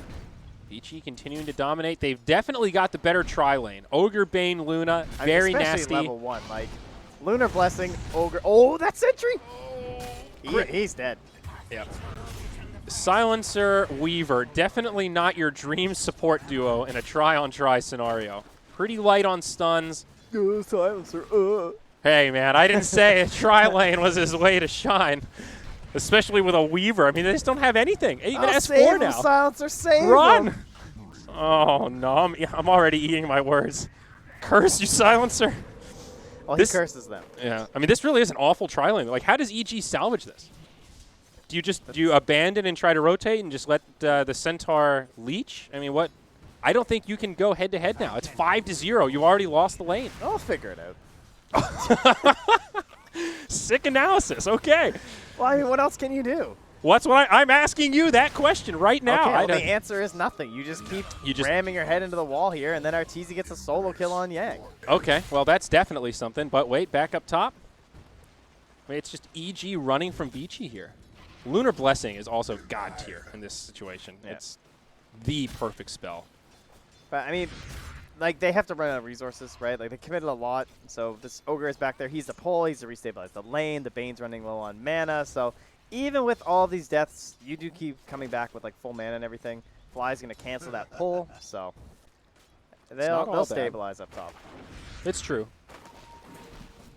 Especially once the experience comes out. I mean, Silencer, he definitely scales well with levels. Underwhelming at level 1, but definitely do some damage with a little more XP under his belt. So one thing that's interesting about the setup, too, is that they're forcing a 1v1 for an Arc Warden, right? Whereas this is a guy that actually benefits a lot from the 1v1s because of the way that the Flux works. Because he's not, you know, he has to, like, move near the other units and stuff. Can't More just share it with damage heroes. Up top. Arc Warden Necrophos. man. Is Arc Warden supposed to win this lane? Should we be surprised that Arteezy got a solo kill against Yang? I didn't get to see the build-up It's not for one it. you see too often, but I think if it's a pure 1v1, it's going to go the way of the Arc Warden, simply because, like, how it works, right? Because Yeah. of Flux. Like, you just have to be constantly worried about that. He's just, like, pushing him off the wave and then fluxing him. It's also someone who just, like, abuses a lot of magic damage, too, so it's hard for the Ghost Shroud to work. Has long cast ranges, too, so he can try and, like, work it. Oh, my God, look at that damage on Yang. Yang is not prepared for this matchup. I think Yang's going to go down here again. Arteezy basically gets a solo kill. Flies comes in to get a +2 there. Picks up an assist for himself, but your Yang Necrophos not looking so great here, bud. Both of our predictions Bulba was right. Bulba knew they would go Necrophos. He had the counter. I mean, you did call that. There's I no mean, way there's they didn't no let it doubt. get through and not have a strategy. So it's nice to see that they had maybe a, quote, pocket pick in that Arc Warden. DY, he all right? So this is how you fix the lane, right? Is it's forced them out of this tri-lane Rotate up an Ogre top. down, that's how you fix it? Well, I mean, that fixes the top lane. Oh, for EG. Just Yeah. have Arteezy dominate so hard that they've got no choice but to break it up. Yeah. And it is true. I mean, Necro is not a great hero from behind. Part of what makes this hero so strong is his ability to get ahead early. I think DY is dead. Yep, he absolutely he is thought up he top. was killing S4. He was Turns quite out wrong. He got killed by S4. This was the DY problem at Hamburg. Just the unsavory deaths in the laning phase. His name is very, it kind of shows what he's doing. He was dying. That was it. Over and over in lane. So now down bottom, Arteezy feeling the pressure of the Ogre. Fade using that big body to block him out. Yang trying to close the gap, but they can't get there in time. The Arc Warden survives. Meanwhile, back up at the top bounty rune, DY trying to set it up on crit, but oh my, Lanta, they don't have detection. Yeah, not too surprising. They spent the sentries in lane. Gets a bit rough. Lena's making the full rotation down bottom. Ori, well, he'll just stop short of the bounty rune. He's like, yeah, I know they're a little low, but you guys got that, right? Dude, look at this silencer putting Look the at hurt. Yang. Yeah, exactly. Look at Yang. Fly's like pushing him back completely. His Spark Wraith also helping out. That's a Tempest double now. Arteezy hits level 6. They do bring down Fly, but maybe some counter kills. Yang, he'll go down next. Oh, Tempest double. Use the stick. Nowhere More for mana. Fade to go. Oh, Arteezy, no, the micro. Uh-oh. Uh-oh. See That what was you're doing. not ideal. I think Arteezy's keyboard might have come unplugged there. Couldn't That was quite- really awkward. I'm not sure what happened. Just got a little mixed up there, it looked like. Okay. Well, happens to the best of us. Definitely a sign of life for Vici down in the bottom lane. Some much-needed kills there. Unfortunately, it was 600 gold to the Ogre. I'm not sure how much that helps that lane. That's a good point. That puts him above the Necrophos. Well, and the Centaur, for that matter. I mean, Fade is just slaying it. This guy, 3-0-4. Shout out to your boy. He already has an urn on the Ogre. And you were hating Ogre. That's pretty legit. What did the Ogre do, he said. You know, I think I might have just been hating DY. I think that might have been my problem there. It's a common trend. I mean, for real, Fade is making the Ogre look a lot better than what we saw in the first game. I'm feeling the impact of the Ogre, and that was my big gripe. That's all I ask of you. Well, just feel the Ogre, please. Just touch him up there. Paparazzi is having a great laning phase, though. He is the real breadwinner here. He Number one on net have worth. a game last game. No. He had no game. Yeah, it was brutal. But 1-0-3, 34 CS. This lane really could not be going much better for him. Trying to bloodlust this Necromos to salvage something here, but even, oh my god, he's so much damage. He's also being arcane cursed here too. He just keeps popping spells. Oh, look at the range too. Just sends him the clone. More spells. Spam them away. Oh my god, Arc Warden. What an obnoxious laner. Easy kill onto Fade. Fly going to get the credit for that one. Shuts down a streak for some bonus gold and another +2. So this is what I was saying about Silencer though. If you can play in aggressive lanes, he looks really strong. Like the way that like the Arc Warden is driving them back and Fly is just like lapping on. He's dead. Yeah. That's the Silencer, baby. Dude, this Arc Warden is they cannot handle it. It looks like they have no idea how to play against it. It was a great pick from EG. It was a plan they had the whole time. And it's working well. Another pause here. 6-7. Pretty even in kills, but EG feels like they're the ones that are kind of setting the tempo a little bit right now. Even though that Luna is doing really well in the top lane. Man, it's like the offlaners is where I see the disparity. You know, the Centaur's not having a great game, but that's okay. Centaur's a hero that can recover pretty well. He's got a global ultimate. You know, he is going to be involved in team fights. Necro is just that target when he's behind like this. And especially with a hero like Silencer, you know, you can really punish the Necro with stuff like global. You know, he is very reliant on the timing of his spells. Speaking of Necro and timings, Uh-huh. Arteezy's doing the Necro build. I love it. The Necronomicon? Yeah, we're in there. Wow. He has the double Sage Mask picked up already, so I know a lot of us were kind of clamoring for it, Kyle especially. He was begging to see it when we were casting at Hamburg, but every Arc Warden was just going the more kind of combat build. But this is capitalizing on early pressure, and they have a Pugna. This is very OG-esque, right? They have like this Arc Warden and this Pugna, really quick push. They have a Centaur War Runner. It's almost like those guys won TI or something, and we're like picking kind of good heroes.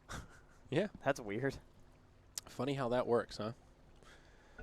We haven't talked about this mid matchup at all, though. There's mid heroes? Pugna and Lina. 0-0-0. They, you know, it's funny. It's absolutely dead even. You see a game like this, and you go back and watch this replay. This mid matchup was probably like super interesting, actually. Like seeing the small little twists and turns they're each doing, because it is a complete and utter pure 1v1. Oh, There's for sure. been zero interference whatsoever. So, you know, maybe go check it out, guys. You look at the CS, and right now Pugna 51-12 compared to the 42-6 Lina. So Pugna does actually have an advantage. It's not dead even, but Yeah, you're absolutely right. I mean, even I like watching Pugna in 1v1 matchups because part of his power is very nuanced. You know, using decrep to prevent you from denying or auto attack. He's a very high skill cap hero in those kind of situations. Against Alina, it's pretty hard too, though, because like she has just the Dragon Slaves, which are guaranteed last hits anyway. Like some heroes is clearly much better than others. Oh yeah, that's true. Yeah. In terms of tower damage, no surprise that Pugna's putting in the heart. As all this has been going on. How low is it here? Got it 990. He's got like a third of it out of the way. It's pretty good. Yep. Not bad for 8 minutes.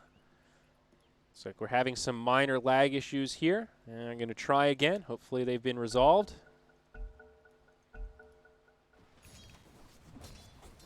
All right. Seems good so far. Some ultimates soon to come out, though. S4 up top. Going to be in some trouble. DY sets it up with the Nightmare. That's an easy one for Paparazzi. Lucent Beam to finish off S4.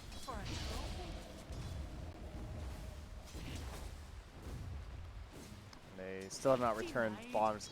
We're getting our bearings here, but they obviously just got the kills down bottom. Now the waves pulled back a little bit here. They got a very aggressive ward out here from Fly in the bottom lane, kind of scouting out what Yang and Fade are up to, so they'll know when the Necros is coming back. And Fly is just calmly farming up a hard camp here, so he'll have 6 relatively soon. He's 5.5 already, but they're going to make a rotation at bottom. They really want to kill an RTZ. And right now, Weaver, the super underleveled hero, level 3 right now. RTZ's looking real dead right now. Hello. Oh, here's the wraparound. And initiation from Fade. RTZ doesn't even have a TP scroll if he wanted to make it out, but he gets Yang on the other side. I don't think there's any way he survived this. Maybe he can kill Fade before he goes down. There's the Eclipse, and they're not messing around. They say, you know what, let's burn the Laguna. Let's use a couple ultis. Fade might still die 3 HP. He actually lives. Jeez. And the fact that he's still able to kill Yang is like, this guy had no TP. There's no way he should be able to kill you. You have a like 2-man wraparound gang squad coming, and you force a TP out of Ori. Like, ugh. Yeah. RTZ absolutely made the best out of that situation. This is looking like a Yang Pugna, not a Yang Necrophos. Jeez. Ori going for the Yule Scepter next on the Lina, keeping things very standard. And Pugna looking for an Aether Lens. First item. Standard once again. How enticing and exciting. RTZ is TPing to the top lane here. Yeah, it's like a full lane rotation. Yang respawned, came top. Filled Crit's bottle for him too. What a nice guy. Farm in this easier lane. DY comes in, picks up that bounty rune. Nice little rotation there. He's going to bump right into RTZ. DY, that's not where you want to be, my friend. Crit comes moving on over, and that is another easy one for Evil Geniuses. At least he didn't get any wards down that would be instantly countered, so there's that. Well, that's something. True. That is very true. But RTZ is here for the catapult wave. So once again, EG they seem to commit for this tier 1 in the safe lane super early every game, because by the time the enemy team rotates to their tier 1, that's when they're taking the mid tower. We've seen that every game so far. And they've already chipped away the mid tower so much with this Pugna too that Sumail feels confident that he can just run top, join his team, and they're probably going to get this tier 1 and the mid tier 1 before Vici get either. Seems likely, especially now that that Necro level 1 is out for the Arc Warden, adding to their pushing prowess. So RTZ, he'll TP mid, bumps right into Fade. Oh, hello there, Ogre. With the Necros too. Oh my, is he dead? Oh, absolutely, dude. This is an Arc Warden. Oh, what a hero. Oh, if Crit gets the kill. Oh, even better.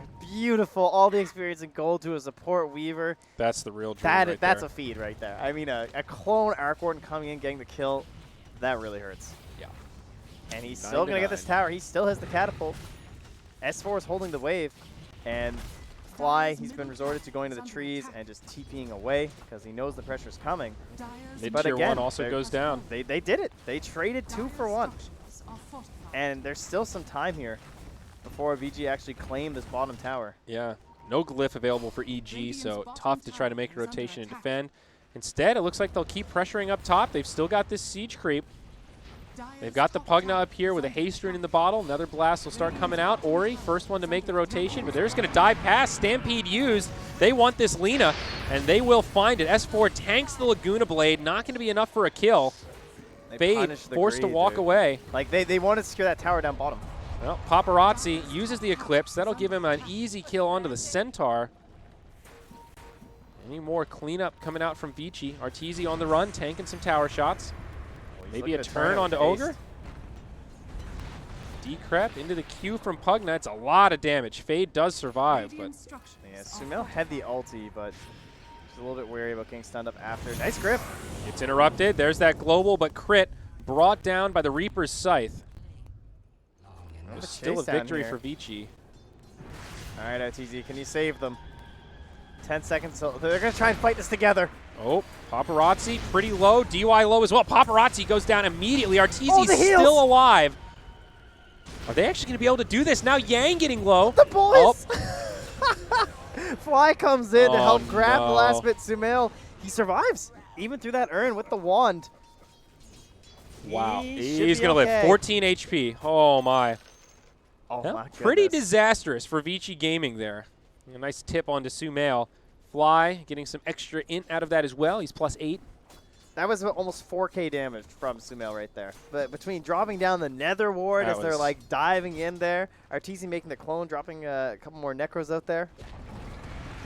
Or he was close to the clone. Almost had it back up. Now down bottom, Ori going to be caught again. S4 sets it up and crits there with some extra damage. This Lina losing a lot of momentum after having a pretty good start against the Pugna. That's 2 deaths in a row where she just gets Stampede killed. Yeah. It's just like they just run on top of her. It's like, oh, I really don't have an answer to this, do I? Yeah, with Brown Boots Eul's, she's not that fast yet. And the Eul's Scepter just kind of sets it up for Centaur if she uses it. So it's the right idea. Well, battle for some vision. DY trying to do some D-ward. They'll kill him and then finish off the ward that he just dropped down. That's double whammy. Whammy. Sumail finds another haste rune here. Is it just having S4 on your team? Is that where it just comes from? Just doesn't matter if he picks them up or not. They just suddenly appear everywhere, so you have one in every engagement. It's very convenient. I mean, he has Stampede too. This is like his hero. Fly wraps around, dies to get that ward down. Looks like it's been pinged out. Yeah. That one's a little bit unfortunate. But Blink Dagger press 4 at the very least, so space. Yeah, always a key item on the Centaur. S4 also choosing not to get another item before the Blink. We were talking about that earlier today. Usually you see the Hood or the Vanguard come out first, but he didn't have a lane. That's straight why. for the mobility tool. Yeah. Like his team got to a point where they could just start killing people, and it's more valuable there because like he couldn't get that early Hood or something. They need his initiation. Arteezy just got his Midas too. Yep.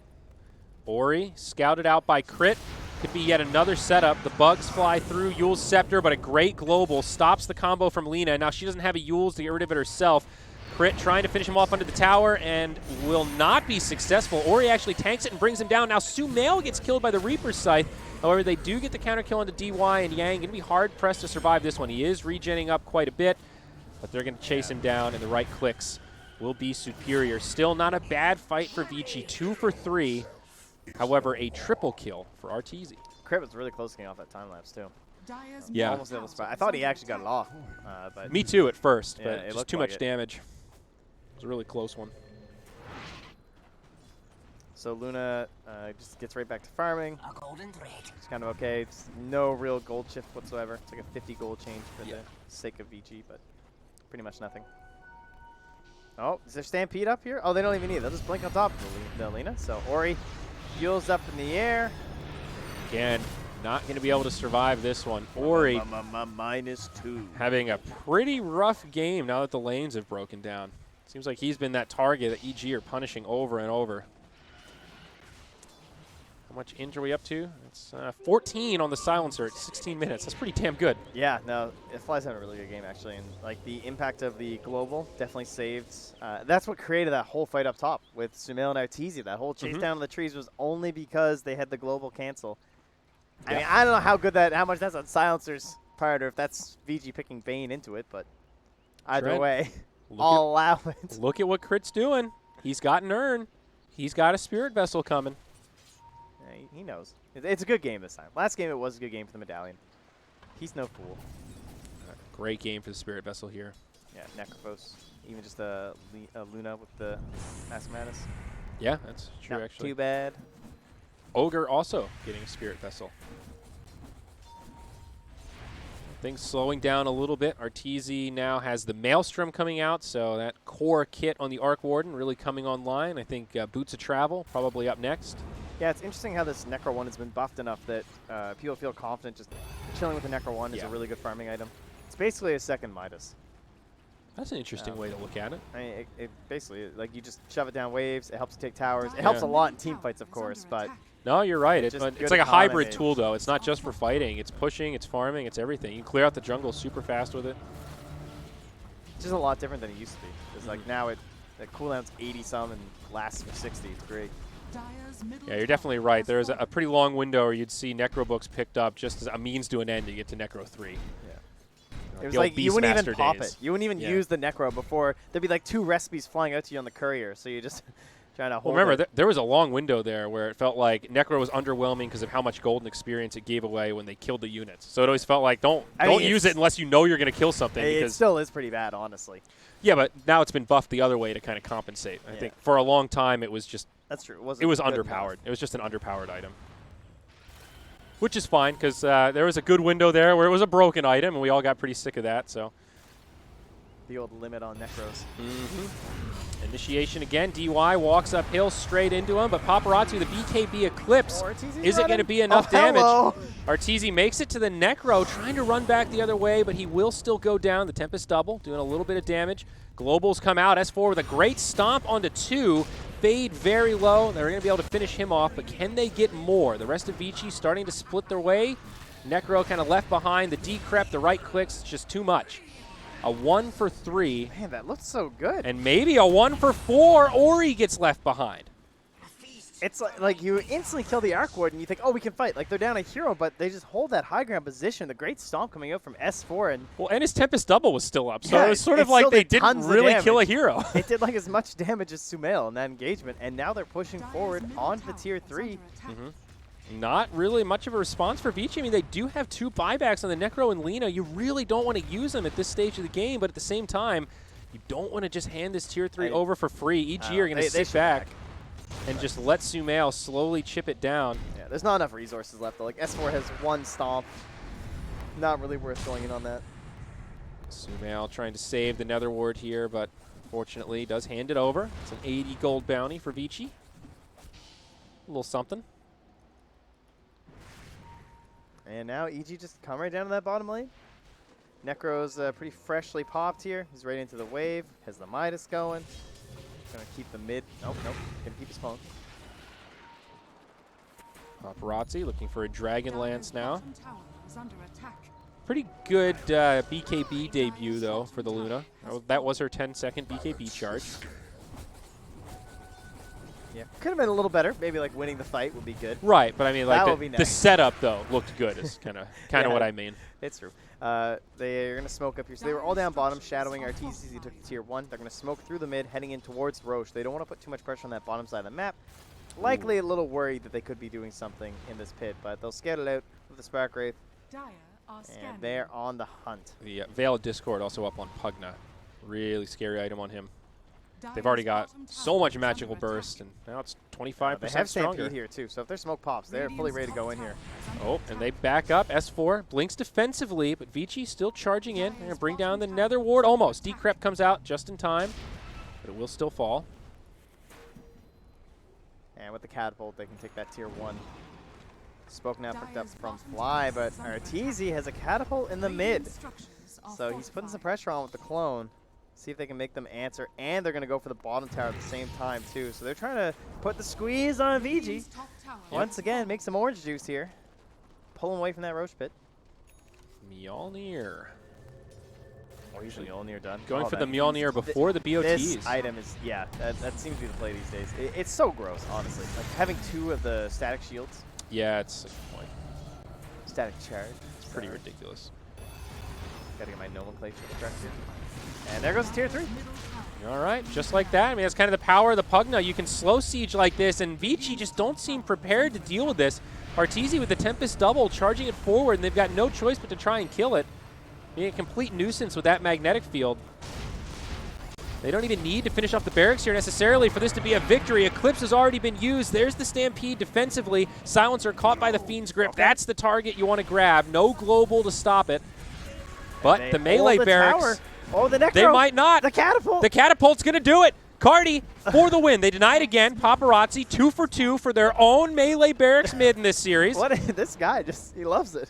Got to give credit where credit's due. Sick deny, but He loves slipping it in there in Dire's middle time. barracks They're going to lose their range Rex. And Pugna's going to finish. You can't stop the Pugna, man.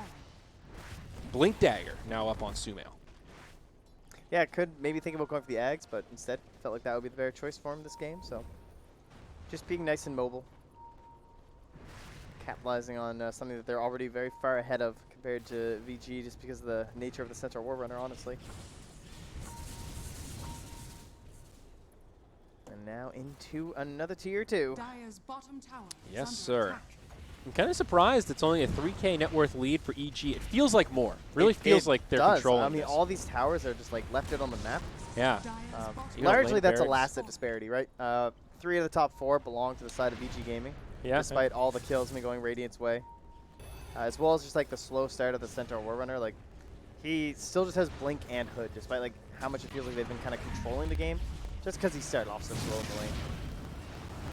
Well, big damage on this tier 3 already. Vici do not have an answer for this kind of slow siege. Doesn't even feel like slow siege because of how fast the towers are dying, but it's the combination of the Tempest double and this non-stop spam from the Pugna. And that tier 3 is basically dead, just shy of deny range. It's Oh, Bloodlust just will slightly be missed enough it to there. help. Oh, did he? Is that what happened? Yeah, Sumail had it right on the edge. He's got a haster in too. You know he wants this. Yeah, Vici are like, come on, little Pugna. No, come on. You can get it. The water's warm. Come on in. Eclipse up in 10 seconds, though. And now the BOT is on Arc Warden. So EG have that option to kind of split push if they want to. Oh, they're going for the smoke wraparound play here. EG also smoke up, though. But the power of the Wraith. Who's going to catch who? Yang pops the BKB and charges in the front. Global silence, though. Not going to be able to do much, and Yang just going to get turned on and dropped. Necrophos falls first, but Arteezy shortly after. Looks like a pretty good Eclipse. Tempest double now goes down. Oh, 1 for 1. Sumail gets caught by the Fiend's Grip. That'll finish him off. 2 for 2. Very even fight, Trent, but I think Vici are about to get cleaned up. Fade trying to TP home, and he makes it. It's a close Spirit one. Vessel in the fountain. That's okay. He'll be fine. I thought maybe with the bugs it'd be enough. A But little close, yeah. narrowly survives. But Man, they got the kill on Arteezy so fast, but again, there's still so much residual damage left in the engagement that Paparazzi just drops. yeah. And they're still going to get the tier 3 out of this, potentially. Weaver, a lot of burst damage here. Nice Yules. It's actually insane. Wow. Like, Arteezy dies so fast, and he still does half the damage of his team. Yeah. I mean, that's the Arc Warden, man. A little bit of D-warding here. Vici might get punished for the this. glare. S4 with a perfect stun on 2. This play has been used so often lately where you boots a travel onto a wave and they try and kill it, you just glyph it. Yep. There's just nothing they can do. Dire's Oh, so the tier 3. Here's the glyph the other way. Buyback from Lina. That's sure to fall. He leaves the Necros just in case, but it's going down. Down she goes. Might be able to grab one of these warriors for a little bit of extra gold. That's a nice pick-me-up there. Dire's Send them bottom to the shrine shrines, is though. under attack. Just take care of this, honestly. They're not even going to play that game. All right. First Yeah. game we haven't seen. I guess one of our earlier games had no Roche either, but 26 minutes in, no one even attempting it thus far. Arteezy can easily get it done with the squad. Invisibility rune picked up by S4. If they can kill this Lina again, that would be so massive. She just bought back. This is a 9-second BKB charge that she's got here. S4 thinking about the initiation. Pops the BKB. Now going to settle for DY instead. Uses the Stampede. It's a pretty big win. They get a kill and get the BKB. At least Ori survived, though, because That's that's straight up GG, honestly. I guess his respawn time is at least still relatively short, but back to the Roche pit. And EG continue their patient gameplay style. At this point, they only have the mid set of racks. I mean, is this comebackable? They really don't have the best team fight inside of EG Gaming. They have a lot of single target focus, which is helping them kill Arteezy, but we've seen several times his clone still survives even. They can't even kill like one full hero in that respect. So it seems unlikely that they're going to be able to find a way back into this one. I'm having trouble visualizing a path for them to be able to do that without EG just throwing the game completely. It's like or something. Laguna Scythe kills Arteezy and he hasn't popped a clone or something. Yeah, exactly. That's pretty much the best way, and then they still have some skills and spells to slap around and maybe. But assuming EG can continue playing the way that they have been, I don't know. I mean, the Necro has just been shut down from the beginning of this game, laned up against the Arc Warden. He's had to itemize so defensively. Like that last fight at the bottom Dire Tier 2, Yeah. he pops his BKB and runs in. He waddles. And then gets globaled and is like, oh, shit, now what? Oh, man, I think I'm just dead. He just died through magic immunity. You know, you feel bad for him because he has to buy these defensive items, but they're still not really doing anything. So they have just scanned, found them all running through their jungle, so instantly they all come bottom. They're like, all right, let's just dodge that. Aegis is on the Pugna, by the way. And he has a Dagon queued up next. Good item against Necro. Fades, smoked up, runs in. Hits a triple cast onto the Pugna, and that'll be the end of the Aegis. Okay. BKB used by Ori, though. Ooh, that's a big deal. Maybe pulled the trigger on that a little early. Paparazzi uses his BKB. Fiend's Grip gets interrupted. S4 force staff to the high ground. Vici using a lot of precious cooldowns here and not getting much out of it. That was everything. They have Scythe. They still have Scythe. I mean, they have Scythe with nothing else, though. Yeah, not great. Scythe needs friends. Scythe is not a loner. They just traded Global for 2 BKBs, Eclipse, Luna, That's Laguna. a good trade deal. They have the best deals. And Fiend's Grip. That's evil geniuses, baby. They've renegotiated. Well, the Tempest double up front. There's the Scythe. Not enough for the kill on Arteezy. He will survive. Paparazzi and Fade both get brought down. Buybacks coming up plenty. 4 buybacks used by Vici. They will hold on here, but so much economic damage done. S4 makes the call. Guys, just back up. We already won that fight. We don't need to do it again. Just back it on up. Oh, my God. The clone is just in the base, slaying people. Look at the recap, dude. Negative 3K. Oh, that hurts. 4 buybacks. Do you think Sumail and Arteezy are carrying this game or what? Look at this. No one else even made like quadruple digits. Like 150 damage from S4. Everyone's just chilling in the back. Oh, man. EG in full form right now, Trent. Fight in the bottom lane. The Tempest double doing a lot of work. Crit in the front lines. Paparazzi forced to BKB on a sliver of HP. Arteezy chasing him down with his... Oh, S4. He's still set up for a Creepy two-man illusion. stomp. Oh! Get him out of Ori here, and dude. Fade going to get brought down. Vici just getting picked apart. That was such an awkward team fight. It's like the Tempest double was doing so much work. Just the Tempest double. Yeah, it's done. I think this game is pretty darn close to over, Trent. Yeah, they're going to try and hold out. We know how devastating that lower bracket is. Absolutely. So if you can find this series win and you don't have to play like the decider. When Luna's buying a Blink Dagger, you know that shit's not going great. Hey, that's a lot better than a butterfly, honestly, at this point. I don't know how much that's going to do. Well, yeah, I mean, there's probably no perfect item, but still, I get it. He needs some way to be able to hop in without just getting jumped on, but so far from ideal. The base is haunted, dude. Yeah, this is Luigi's mansion. I mean, Yang just had to BKB and not even really a team fight, just to get out of the race and get back to friendly territory. That's his 8-second charge. And EG are just going to rotate up top. There is a glyph available for Vici, so they'll have an opportunity to perhaps make one final hold. Man, Arteezy makes this hero look really fun. Look at these ghosts. This is the true techies right now. Yang is just waddling around here trying to survive. Team, please. Save me from the flux. Ogre and Lena are up. This is the final stand, Trent. They have to hold these barracks. Arteezy very low on mana. Who is that bold human? Yang. You're crazy. No. TP's right in there. He's like, I got a tome. I mean, EG were kind of freaked out by it. Like, this has to be some kind of weird bait. There must be something that we're not seeing here. Don't go for it. They get the tower, though. An Aghanim Scepter on the way for S4. A great item on the Centaur. 40% damage reduction. They feel something, though. Something in the back of their mind screaming at them, please. They're like, uh-oh. The runes. The top we must lane. go back. The runes. And so they will. Oh, boy. You're going to send the Tempest double right back up top. So these EG guys, what do you think? They're looking pretty good.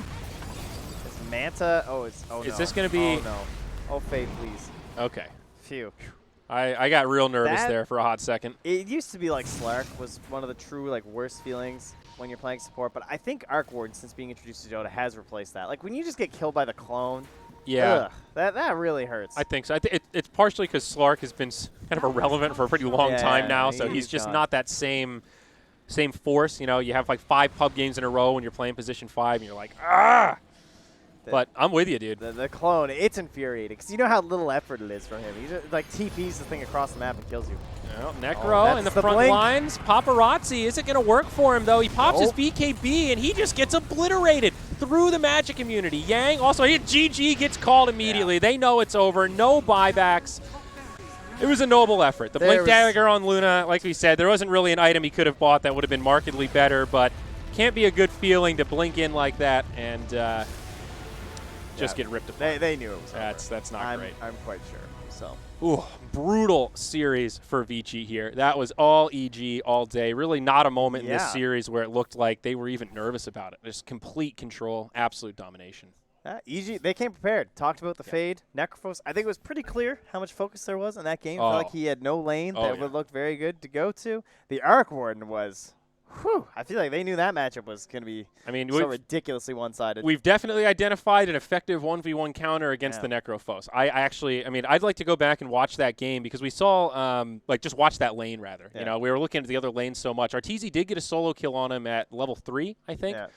And that's one way about why the Silencer is actually kind of good is that the Necrophos doesn't really want to lane against Centaur and Silencer either, right? Mm-hmm. So he can't lane there. He can't lane versus the Pugna. He's going to get destroyed. So they felt forced to put into that Arc Warden lane. And then, this, first off, I will interrupt because that was one of the coolest plays I've seen in a while, right? This whole interaction, EG, Arteezy and Sumail playing so well, that Netherward prop down, Fly finally coming in for the mop and bucket cleanup at the end. Yeah. That was a pretty cool play.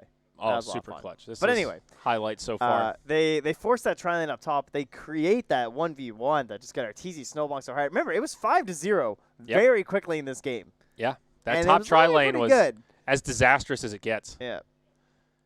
But then the game got bailed out. And then it felt pretty over. Even here, 15 minutes in, it was only a 1K lead, but it still felt like, EG were the ones pushing forward. They were the ones taking objectives, and much like Game 3, it kind of felt like versus Aster, they were just never leaving their opponent's side of the map, right? Mm-hmm. When did EG ever retreat back? Never, you know? Basically never. Yeah, it's a fair point. Luna just felt a little underwhelming this game, kind of as we thought. At least I kind of thought she would. She feels pretty underwhelming in most games, honestly. Yeah, except for the beginning. Obviously, in the tri-lane, she is an incredible tri-lane hero. But after that, the impact was not there compared to the cores of EG. And it's not even like he played particularly bad or anything. She just didn't really have that many options. Yeah. Again, it's always kind of hard with these carry heroes. You're what other heroes would have done that well in that situation? Because do you think Ori should have maybe played a little better this game? It seemed like he got picked off a lot, and I don't know if that's a testament to EG's positioning or Ori's lack of positioning. I think he had no one to play with. This Necrophos is supposed to have kind of a good start, and then they play together. They Scythe, they Laguna, they have a numbers advantage. You bring in the Luna, and she plays the role of TV, and you just take objectives. Yep. But he had no game on the side of the Necrophos, so then Lena kind of had no buddy. And this comes back to this idea of them always picking the 2-5s. Mm-hmm. Ogre and Bane, they're not really heroes that pair well. At least I don't feel like they don't roam very well with Lena, really. I look more towards, you want team fighters or something. You want, some solo pickoff kind of heroes, even like an Earthshaker or even the Lion. The EG showed, I feel, are better. So sure.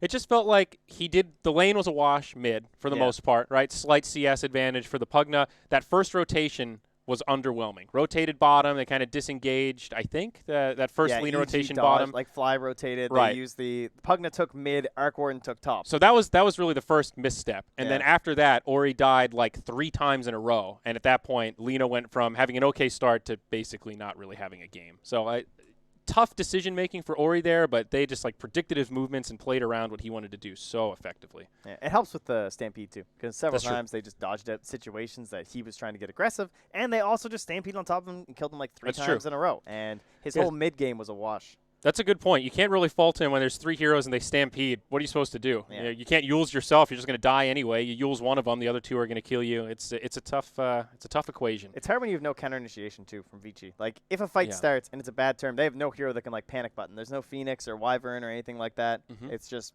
you have to either turn and fully fight, which they couldn't because they were behind, or Yeah. you lose. So Yeah.